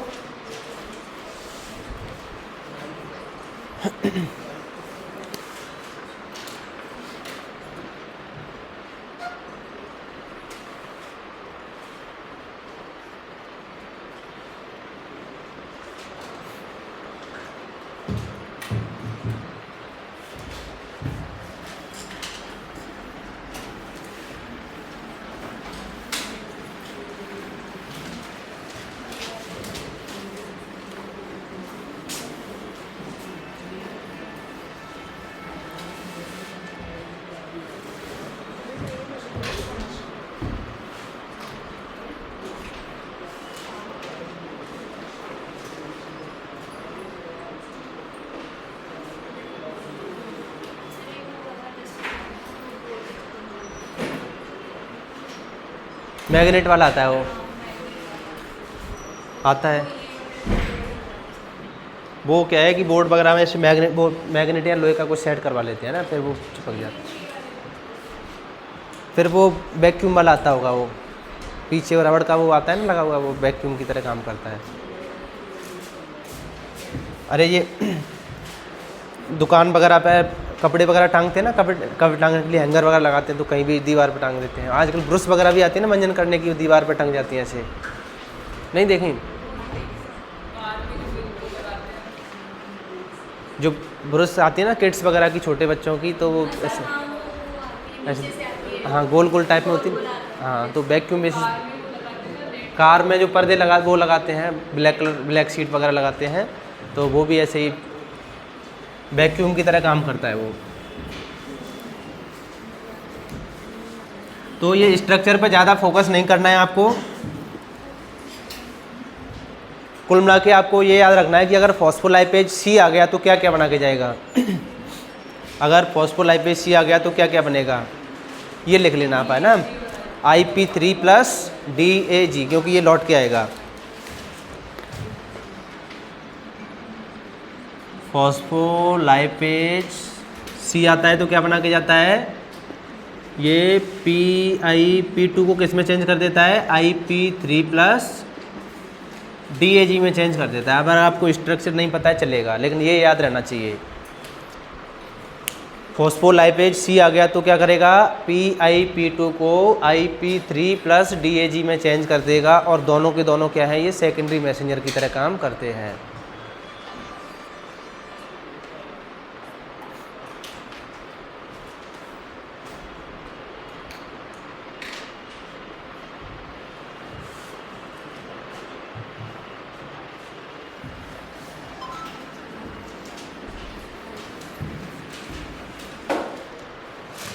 काइनेज नाम सुना है सबने, काइनेज?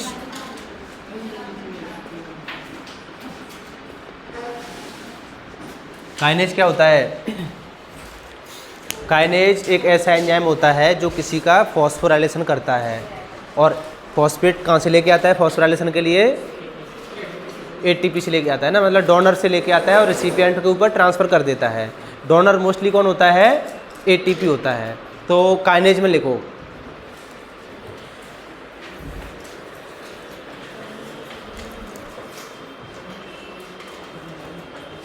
देखो kinase transfer phosphate, kinase transfer phosphate,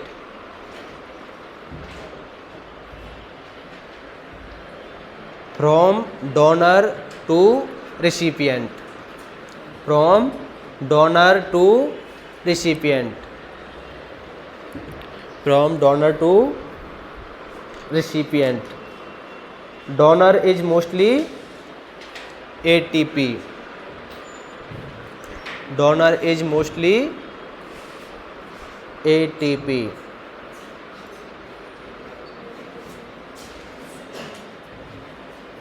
Donor is mostly ATP and recipient may be carbohydrate, fat or protein and recipient may be carbohydrate, fat or protein,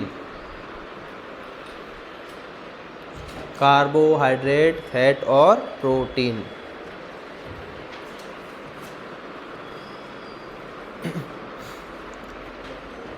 तो नया देखो क्या होता है, इसका जो डोनर है वो तो फिक्स है, क्या है, ATP, लेकिन रिसिपिएंट फिक्स नहीं है, कार्बोहाइड्रेट भी हो सकता है, फैट भी हो सकता है और प्रोटीन भी हो सकता है। तो काइनेज का जो नामकरण है, नोमेनक्लेचर है, वो उस बेसिस पे किया जाता है कि ये ट्रांसफ़र किसके ऊपर करता है, फॉस्फेट, क्योंकि डोनर तो फिक्स है लेकिन रेसिपिएंट अलग अलग हो सकता है। जैसे कि कल को कोई काइनेज ऐसा हो जो ग्लूकोज का फॉस्फोराइलेशन करे, ग्लूकोज के ऊपर क्या ट्रांसफ़र करे, फॉस्फेट ट्रांसफ़र करे, तो उसका नाम ही क्या हो जाएगा, ग्लूकोकाइनेज। समझ में आ गई बात, क्योंकि ग्लूकोज के ऊपर क्या ट्रांसफ़र किया है, फॉस्फेट। जैसे कोई काइनेज ऐसा है जो प्रोटीन के ऊपर फॉस्फेट को ट्रांसफ़र करे, प्रोटीन का क्या करे, फॉस्फोराइलेशन करे, तो उस काइनेज का नाम क्या हो जाएगा, प्रोटीन काइनेज। तो प्रोटीन काइनेज से आप क्या समझोगे, प्रोटीन काइनेज एक ऐसा काइनेज है जो प्रोटीन का क्या करेगा, फॉस्फोराइलेशन करेगा। अब फॉस्फोराइलेशन प्रोटीन का तो कर रहा है, लेकिन प्रोटीन में फॉस्फोराइलेशन के नाम पर क्या है, वही अमाइनो एसिड है। प्रोटीन किससे बनी हुई है, अमाइनो एसिड से। अब हर अमाइनो एसिड का फॉस्फोराइलेशन नहीं होता, कुछ गिने चुने अमाइनो एसिड हैं जिनका क्या होता है, फॉस्फोराइलेशन होता है। तो उस बेसिस पर हमने काइनेज के टाइप बना रखे हैं कि ये कौन से अमाइनो एसिड का फॉस्फोराइलेशन करता है। जैसे कोई काइनेज ऐसा है जो प्रोटीन में सेरीन और थ्रेओनिन के ऊपर फॉस्फेट लगाता है, तो उस काइनेज का नाम ही क्या हो जाएगा, सेरीन थ्रेओनिन काइनेज। और कॉमन नेम क्या हो जाएगा, प्रोटीन काइनेज, क्योंकि किसका फॉस्फोराइलेशन कर रहा है, प्रोटीन का। समझ में आ गई बात। तो इसके सबस्ट्रेट या रेसिपिएंट के बेस पर हम काइनेज का नाम रखते हैं कि इसका नाम क्या होना चाहिए। अगर कार्बोहाइड्रेट का करेगा तो कार्बोहाइड्रेट के नाम पर रख देंगे। तो अब आप लिखोगे प्रोटीन काइनेज। प्रोटीन काइनेज काम क्या करेगा, फॉस्फोराइलेशन करेगा, किसका, प्रोटीन का। प्रोटीन में क्या होता है, अमाइनो एसिड। तो मोस्टली केस में 90% केस में सेरीन, थ्रेओनिन और टायरोसिन, मतलब जो OH ग्रुप वाले अमाइनो एसिड है ना, उनका ही क्या होता है, फॉस्फोराइलेशन होता है। तो उस बेसिस पर टोटल प्रोटीन काइनेज के 5 टाइप हो गए, है ना। फर्स्ट टाइप तो कौन सा हो गया, serine threonine.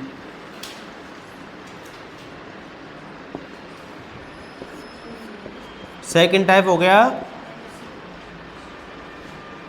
Tyrosine. Third type हो गया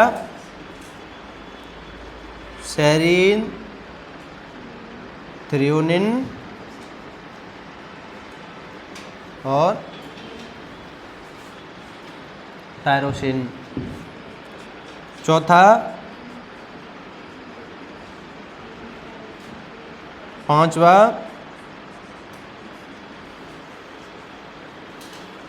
टोटल कितने टाइप के काइनेज अपने पास में, 5 टाइप के हैं।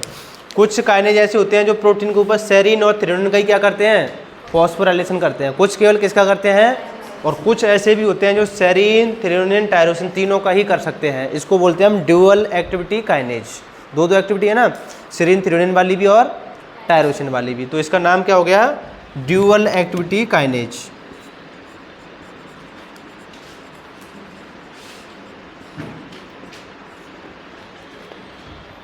चौथा है आपका स्टीडीन काइनेज, फिर है एस्पार्टेट काइनेज।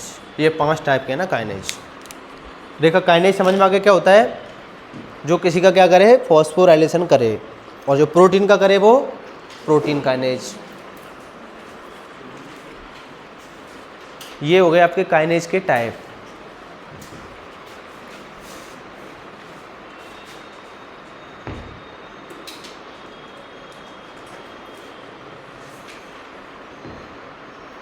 पिंकी, घर जाके याद करोगे या यहीं पर करते हो, घर जाके?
ये आपका सेल सिग्नलिंग का बेसिक्स था ना, जो कंप्लीट हो गया।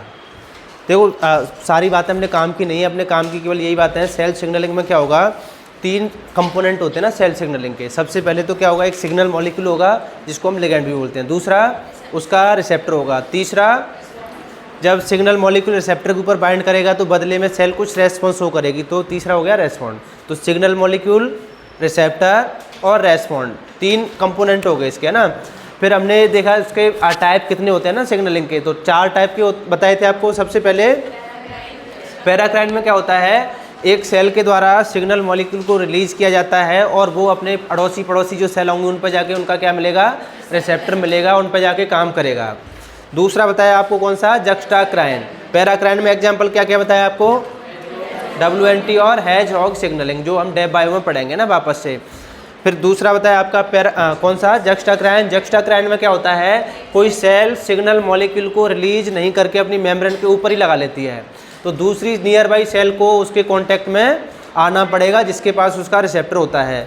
तो जब 2 सेल कॉन्टैक्ट में आके रेस्पॉन्स शो करती हैं तब उसको क्या बोलते हैं, juxtacrine. Example notch delta signalling.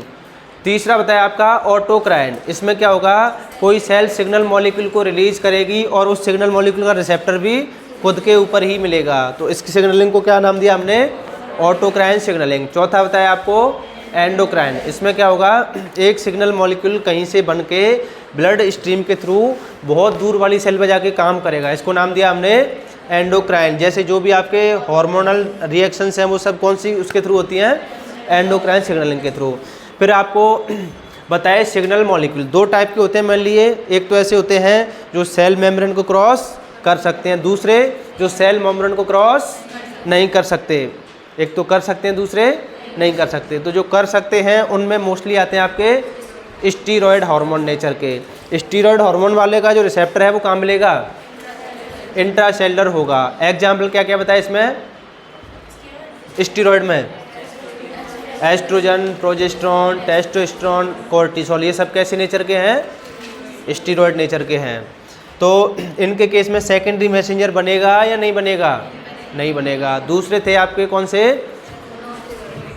Non steroid nature के, सेल मेम्ब्रेन को क्रॉस करेंगे या नहीं करेंगे, नहीं करेंगे। एग्जाम्पल ACTH, गैस्ट्रेन, इंसुलिन, जो भी है ना, जिनका रिसेप्टर कहाँ पे मिलेगा, सेल की सरफेस पे मिलेगा। सेकेंडरी मैसेंजर बनाएंगे या नहीं बनाएंगे, बनाएंगे। लेकिन कुछ ऐसे भी थे जो नेचर में नॉन स्टीरॉयड होते हैं लेकिन फिर भी सेल मेम्ब्रेन को क्रॉस कर सकते हैं, तो उसमें कौन कौन से बताए, रेटिनोइक एसिड और थायराइड हार्मोन। लास्ट बताया जो होने को तो स्टीरॉयड नेचर के हैं लेकिन फिर भी सेल मेम्ब्रेन को क्रॉस नहीं कर सकते, जैसे कि आपके जो आइकोसिनॉइड होते हैं वो सेल मेम्ब्रेन को क्रॉस नहीं कर सकते, जबकि कैसी नेचर के हैं, वो स्टीरॉयड नेचर के हैं। तो ये हो गए आपके सिग्नल मॉलिक्यूल।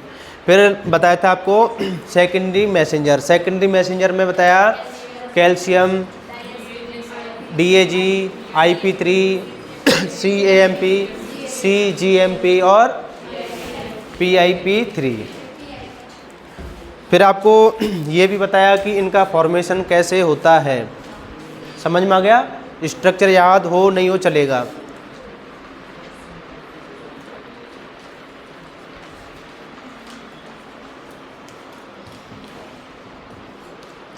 स्ट्रक्चर याद नहीं रहे तब भी चलेगा। फिर आपका लास्ट में बताया आपको काइनेज। काइनेज क्या होता है, जो किसी का फॉस्फोराइलेशन करे ना, डोनर से तो फॉस्फेट लेके आए और रेसिपिएंट के ऊपर ट्रांसफ़र कर दे। डोनर मोस्टली केस में कौन होगा, ATP होगा। फिर उसके बाद में 5 टाइप के थे प्रोटीन काइनेज, कौन कौन से, सेरीन और थ्रेओनिन टाइप। दूसरा था टायरोसिन, तीसरा सेरीन, थ्रेओनिन, टायरोसिन, इनको ड्यूअल एक्टिविटी काइनेज भी बोलते हैं। चौथा था हिस्टिडीन और 5वां एस्पार्टेट। अब स्ट्रक्चर को छोड़ दिया जाए तो बाकी किस किस को समझ में आ गया, स्ट्रक्चर को छोड़ के, स्ट्रक्चर को छोड़ दो, स्ट्रक्चर को काउंट नहीं करना है, बाकी जो पढ़ा है वो किस किस को आ गया समझ में, मतलब याद भी करना है वो आ गया समझ में। तो बस स्ट्रक्चर पे नहीं जाएंगे ना, स्ट्रक्चर आपसे कोई नहीं पूछने वाला, स्ट्रक्चर केवल उसके लिए बनाई गई है। जैसे कि क्या होता है, ये 2-3 साल तक मेरे खुद समझ में नहीं आया कि IP3 में और PIP3 में डिफरेंस क्या है। मैं खुद एक समझता था कि ये ही होंगे, लेकिन दोनों अलग अलग सिग्नलिंग को प्रमोट करके जा रहे हैं। तो बहुत ज़्यादा सर्च, गूगल वगैरह सर्च करने पर इनकी स्ट्रक्चर समझ में आई, तो इसलिए बताया। बाकी जैसे आपको समझ में नहीं भी आता है तो चलेगा। बाकी तो क्या है कि आप आगे जाके वेब को बना ही सकते हो। देखो, क्वेश्चन से बचने के 2-3 तरीके होते हैं ना। कोई स्टूडेंट पूछे तो आप गुस्सा हो जाए, टीचर है ना, तो आगे से स्टूडेंट पूछना बंद कर देता है ना। एक तो इस तरीका है सबसे पहला, मतलब जब भी स्टूडेंट क्वेश्चन पूछने वाला हो तो आप पहले से गुस्सा हो जाए ना ख़तरनाक तरीके से, तो आगे से कोई पूछेगा नहीं। दूसरा तरीका ये है कि मैं केवल जब ही बताता हूँ जब वो यूनिट चल रही हो। अब ये यूनिट निकल गई है, अब नहीं बताया जाएगा। दूसरा तरीका बचने का ये होता है ना। तीसरा तरीका ये हो सकता है कि आप बोल दो कि ये आप आगे जाके पढ़ोगे, तो तब तक स्टूडेंट ध्यान भूल जाएगा। तो अरे ये मैं वो बता रहा हूँ, आप है ना कैसे अपना रास्ता निकाल सकते हो। तो इनमें से सबसे सेफ जोन कौन सा है? आगे वाला सेफ जोन है। आगे जाके बोल दो ये हम पीछे पढ़ा चुके हैं।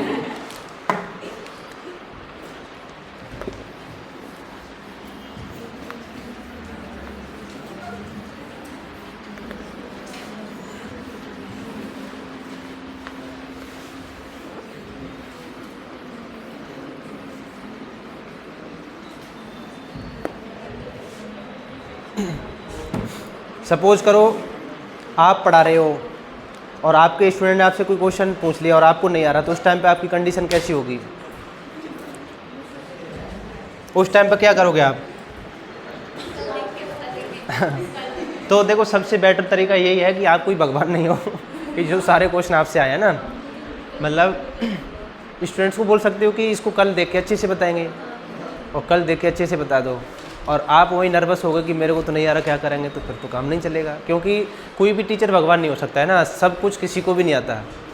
अब एक 10th क्लास का बच्चा पूछे तब तो आप उसको कैसे भी सेटिस्फाई कर सकते हो, है ना, क्योंकि उसका नॉलेज लेवल उतना ही है।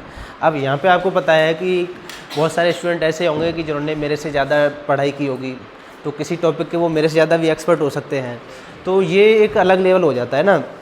प्लस में कुछ बहुत अच्छी यूनिवर्सिटी से पढ़ के आए हैं, तो हो सकता है उन्होंने ऑथेंटिक वो वाली पढ़ी हो जो मैंने नहीं पढ़ी। तो ज़रूरी थोड़ी कि सब कुछ अपने को आए, ये कोई ज़रूरी नहीं है।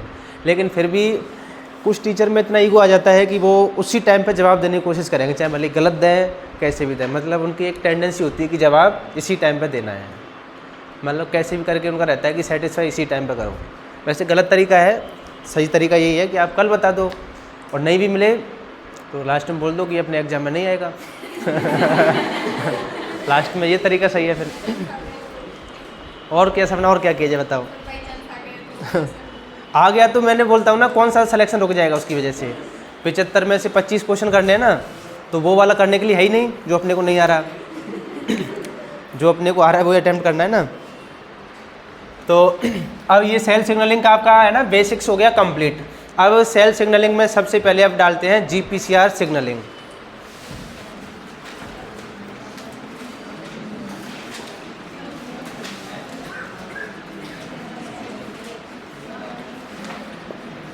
GPCR signalling.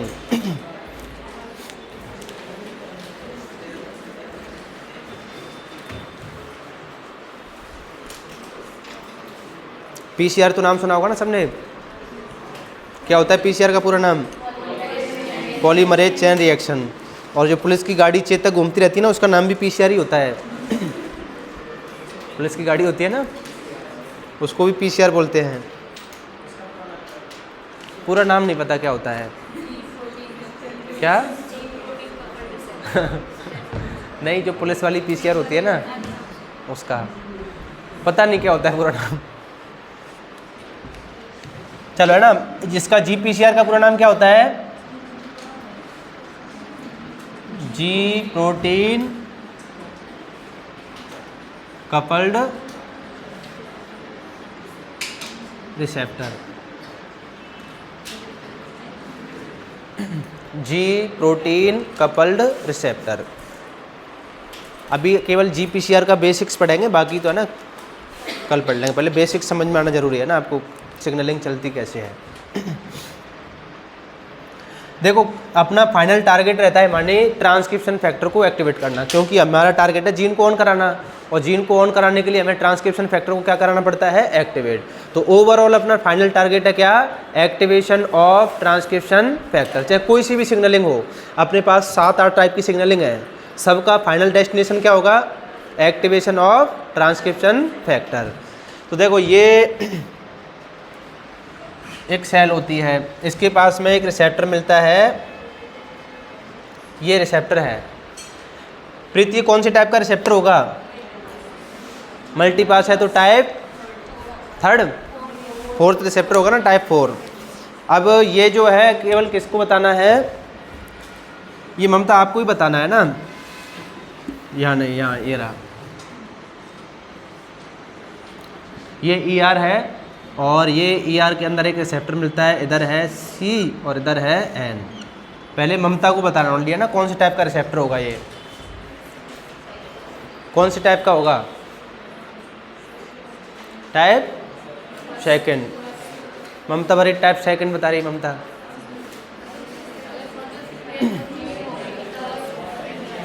इमानी कौन सा होगा, टाइप, नेहा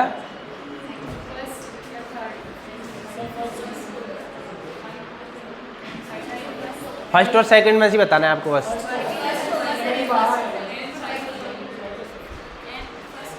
फर्स्ट होगा ना, फिर सेकंड कैसे बताया ममता, पूछ के बताया, बिना पूछे तो सेकंड हो ही नहीं सकता। तो देखो ज्योति क्या बताया आपने, टाइप फर्स्ट ही बताया था ना, क्या बताया था, C टर्मिनल क्या होना चाहिए, साइटोसोलिक होना चाहिए। ये कौन सा सेल ऑर्गेनल है, ER। इसका मतलब ER कहाँ पे मिलती है, सेल के अंदर ही तो मिलती है। अब देखो C टर्मिनल साइटोसोलिक है या N टर्मिनल साइटोसोलिक है, कौन है साइटोसोल में, और N टर्मिनल साइटोसोलिक होता है तो टाइप 2nd। आप तो टाइप फर्स्ट बता रहे हो सब। अरे अरे नाम पहले मैंने ER बोला नहीं आपके सामने। अरे सिर्फ भी तो ER का ऐसे बनाता आ रहा हूँ शुरुआत से मैं। क्या मैंने इसको सेल बताया था या ER बताया था, बाद में बताया ना, ER बोला था मैंने शुरुआत में ही, ER बोला था। और कंफ्यूज होने की जरूरत इसलिए भी नहीं क्योंकि मैं शुरू से ही ऐसे ER बनाता आ रहा हूँ।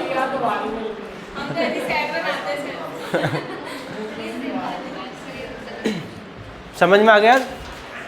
तो अगर यही प्लाज्मा मेम्ब्रेन के ऊपर मिलता है तो टाइप फर्स्ट नाम होता है इसका, लेकिन ये कहाँ पे मिल रहा है, तो अब कौन सा रिसेप्टर हो गए, टाइप 2nd हो गया।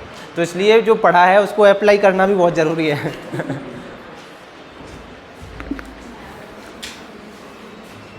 चार ही टाइप के तो रिसेप्टर बताए, और उसमें से मैंने 2 पूछा कि फर्स्ट और सेकंड में से बताना है बस आपको।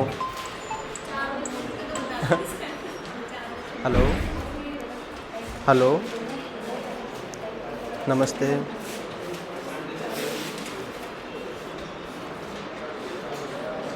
अच्छा अभी आप कोचिंग पे हो या घर पे हो, कोचिंग पे थोड़ी आए हो अभी आप। अच्छा तो मैं आपको है ना 10 मिनट में कॉल बैक करता हूँ, है ना, ऐसे बोल रहा हूँ 10 मिनट में कॉल बैक करता हूँ वापस आपको, है ना, क्लास से फ्री होके। ओके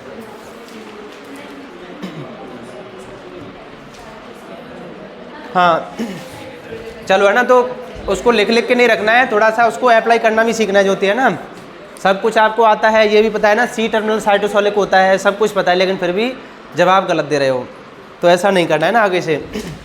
तो ये है, इस रिसेप्टर का नाम है GPCR रिसेप्टर। कितनी बार मेम्ब्रेन को क्रॉस किया इसने, 7 बार क्रॉस किया है। 7 बार क्रॉस करने की वजह से इसको हम सरपेंटाइन रिसेप्टर भी बोलते हैं। आरती और क्या नाम है इसका, सरपेंटाइन रिसेप्टर। अब देखो इसकी जो इंटरनल लूप नंबर 3 है ना, इसके पास में एक एक्टिविटी होती है, इसका नाम है GEF। और GEF नाम मैंने आपको पहले बताया होगा कहीं, बताया था कि इसके बारे में क्या बताया था दीपेंद्र इसके बारे में? GEF के बारे में क्या बताया था? अगर इसमें से ई हटा दें तो बता सकते हो ना। तो क्या बताया बताओ। मतलब ये क्या करता है, GDP को GTP में चेंज करता है, और अगर GAP आ जाता तो क्या करता है, GTP को GDP में चेंज करता है। तो ये जो इसके 3 लूप है ना, 1 2 3, अंदर वाले लूप को तो बोलते हैं हम इंटरनल लूप, और ऐसे ही 3 लूप कहाँ पर हैं, बाहर। तो 1 2 3 है, इनको बोलते हैं हम एक्सटर्नल लूप। तो जो इंटरनल लूप नंबर 3 है, इसके पास में एक एक्टिविटी मिलती है, इसका नाम क्या है, GEF, जी न्यूक्लियोटाइड एक्सचेंज फैक्टर। अभी ये एक्टिविटी इस लूप के अंदर की साइड में रहती है, तो अभी ये एक्टिव या इनएक्टिव, अभी ये एक्टिविटी कैसी है, इनएक्टिव है।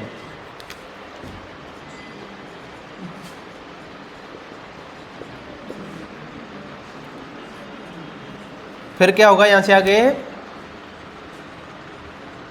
इस रिसेप्टर के ऊपर कोई लाइगेंड आके बाइंड करेगा, और जैसे ही लिगेंड आके बाइंड करता है या कोई सिग्नल मॉलिक्यूल बाइंड करता है, तो उसकी वजह से इस रिसेप्टर का कन्फर्मेशन हो जाता है चेंज, और कन्फर्मेशन चेंज होने से जो GEF अंदर की साइड में था वो आ जाता है अब बाहर की साइड में। तो GEF कहाँ पे आ गया है अब, बाहर। तो इसको हम बोलते हैं GEF एक्सपोज हो गया। पहले मास्क था ये, पहले कैसा था, मास्क, अब कैसा हो गया, एक्सपोज हो गया ना, बाहर आ गया। तो अब ये क्या करेगा, बाहर आ गया तो करेगा क्या, ये क्या काम करता है, GDP को GTP में चेंज करता है। तो इसके पास ही मेम्ब्रेन में एक प्रोटीन रहती है,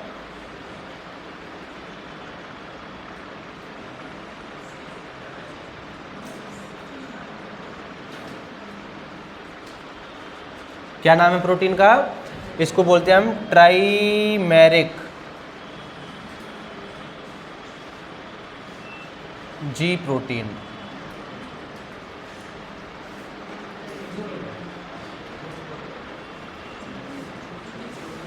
देखो ऐसे बनाता हूँ मैं, अल्फा बीटा और गामा। मतलब एक जी प्रोटीन है जिसकी 3 सब यूनिट हैं, कौन कौन सी, अल्फा बीटा और गामा, इसलिए इसका नाम क्या रख दिया हमने, ट्राइमेरिक जी प्रोटीन। ट्राइमेरिक नाम क्यों रखा है, क्योंकि ये 3 सब यूनिट से मिलकर बनी हुई है। 3 सब यूनिट कौन कौन सी हैं, अल्फा बीटा और गामा। इस जो जी अल्फा है, इस जी अल्फा के साथ में कौन सी न्यूक्लियोटाइड रहेगा, GDP, और जब तक इसके साथ में GDP रहेगा तब तक ये एक्टिवेट या इनएक्टिव, जब तक इसके साथ में GDP रहेगा तब तक क्या रहता है, ये इनएक्टिव रहता है। तो ये यहाँ पर भी था या नहीं था, वैसे यहाँ पर भी था ये,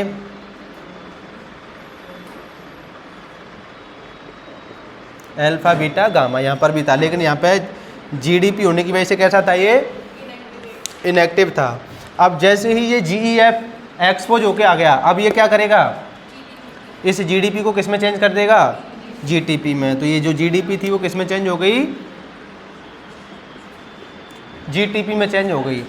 अब जैसे ही ये GDP GTP में चेंज होती है, तो अब ये एक्टिव या इनएक्टिव, एक्टिव।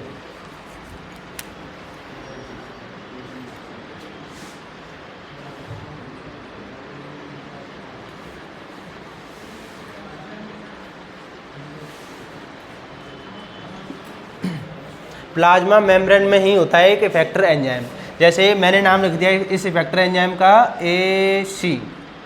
क्या नाम है इसका, AC का पूरा नाम एडिनाइलेट साइक्लेज। अभी ये एक्टिव या इनएक्टिव, सारे के सारे शुरू में कैसे हैं, इनएक्टिव हैं। तो यहाँ पे ये जो साइट है जी अल्फा बाइंडिंग साइट, मतलब जब इसके साथ में जी अल्फा आके बाइंड करेगा तब जाके क्या होगा, ये एक्टिवेट होगा। अभी कैसा है, ये इनएक्टिव है। तो यहाँ से चल के कौन जाएगा इसके पास में, जी अल्फा, और जी अल्फा जैसे ही इसके साथ में बाइंड किया कौन सी वाली फॉर्म में, GTP वाली फॉर्म में, तो अब ये क्या हो गया, एक्टिव हो गया। और एडिनाइलेट साइक्लेज काम क्या करता है? एटीपी को किस में चेंज करता है? CAMP में। CAMP समझ में आ गया? अब ये क्या है? Secondary messenger. अब CAMP क्या करेगा?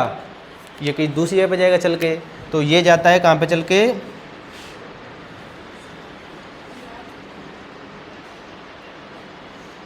चलो ER में छोड़ो, है ना,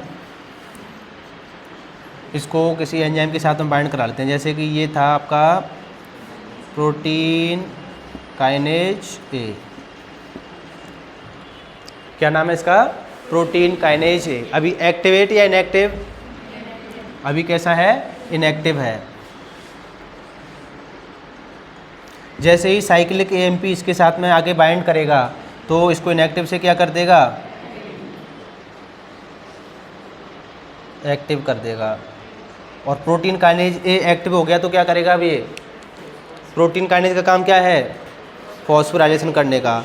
तो ये क्या करेगा? जैसे कोई X प्रोटीन थी सेल में, उस X प्रोटीन का क्या कर दिया इसने? फॉस्फोराइलेशन। तो ये इनएक्टिव से क्या हो गई? एक्टिव हो गई। फिर X प्रोटीन बाई प्रोटीन को एक्टिवेट करेगी, बाई जेड को, जेड ए को, ए बी को करेगी ना। ऐसे बहुत सारी एक लंबी स्ट्रीम चलती है। लास्ट में जाके कौन एक्टिवेट होगा? Transcription factor. चाहे कितने भी बीच में स्टेप लेके आ जाओ, लेकिन लास्ट में किसको एक्टिवेट कराना है हमें? ट्रांसक्रिप्शन फैक्टर को। तो ये हो गया एक्टिव। और ट्रांसक्रिप्शन फैक्टर एक्टिवेट होने के बाद में कहाँ पे जाता है? न्यूक्लियस में। और जीन को क्या करेगा?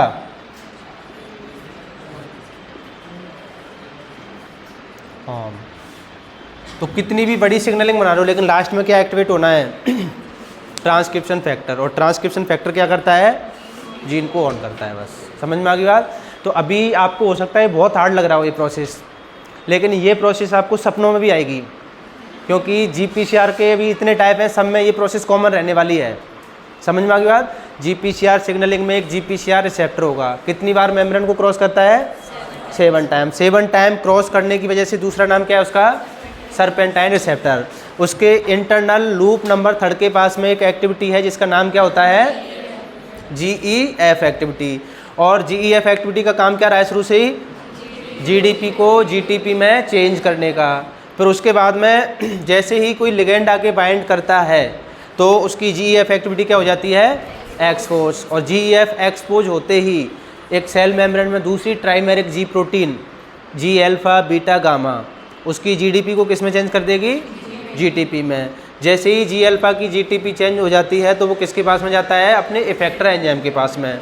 और इफेक्टर एंजाइम कौन सा हुआ है? मान लो कोई भी हो सकता है। यहाँ पे नाम क्या लिखा है मैंने? एडिनाइलेट साइक्लेज। एडिनाइलेट साइक्लेज को एक्टिवेट करेगा। एडिनाइलेट साइक्लेज क्या करता है? ATP को साइक्लिक AMP में चेंज करता है। और साइक्लिक AMP क्या है यहाँ पे? सेकेंडरी मैसेंजर है। अब साइक्लिक AMP किसी प्रोटीन काइनेज को एक्टिवेट करेगा। अब प्रोटीन काइनेज का नाम कुछ भी हो सकता है। यहाँ पे अभी मैंने क्या लिखा है? Protein kinase A. ये किसी दूसरी प्रोटीन का फॉस्फोराइलेशन करेगा। दूसरी प्रोटीन जैसी ही एक्टिवेट होगी वो तीसरे को एक्टिवेट करेगी, तीसरी चौथी प्रोटीन को, चौथी प्रोटीन पांचवें, लास्ट में कौन एक्टिवेट होगा? और ट्रांसक्रिप्शन फैक्टर एक्टिवेट होकर क्या करता है? जीन को ऑन करता है। समझ में आ गया? ये डायग्राम आप बना लो। ये एक रफ डायग्राम है। कल हम पर्टिकुलर सिग्नलिंग पढ़ेंगे ना GPCR में।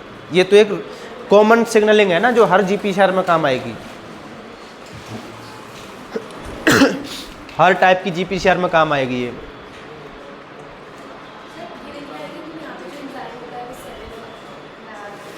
क्या बोल रहे हो?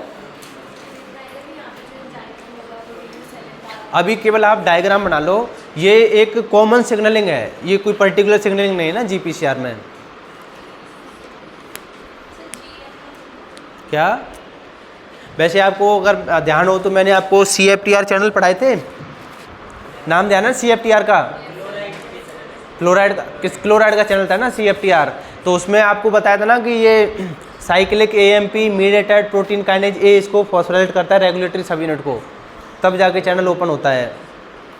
तो वहाँ पे यही वाला प्रोटीन काइनेज ए था।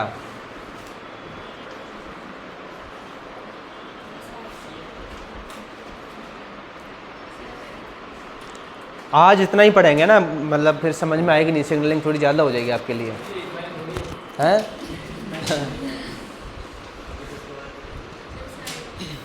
थोड़ा सा है ना, कल समझ में तभी आएगा जब आप आज वाले को याद करके आओगे ना, जो आज पढ़ा है उसको, कल समझ में तभी आएगा।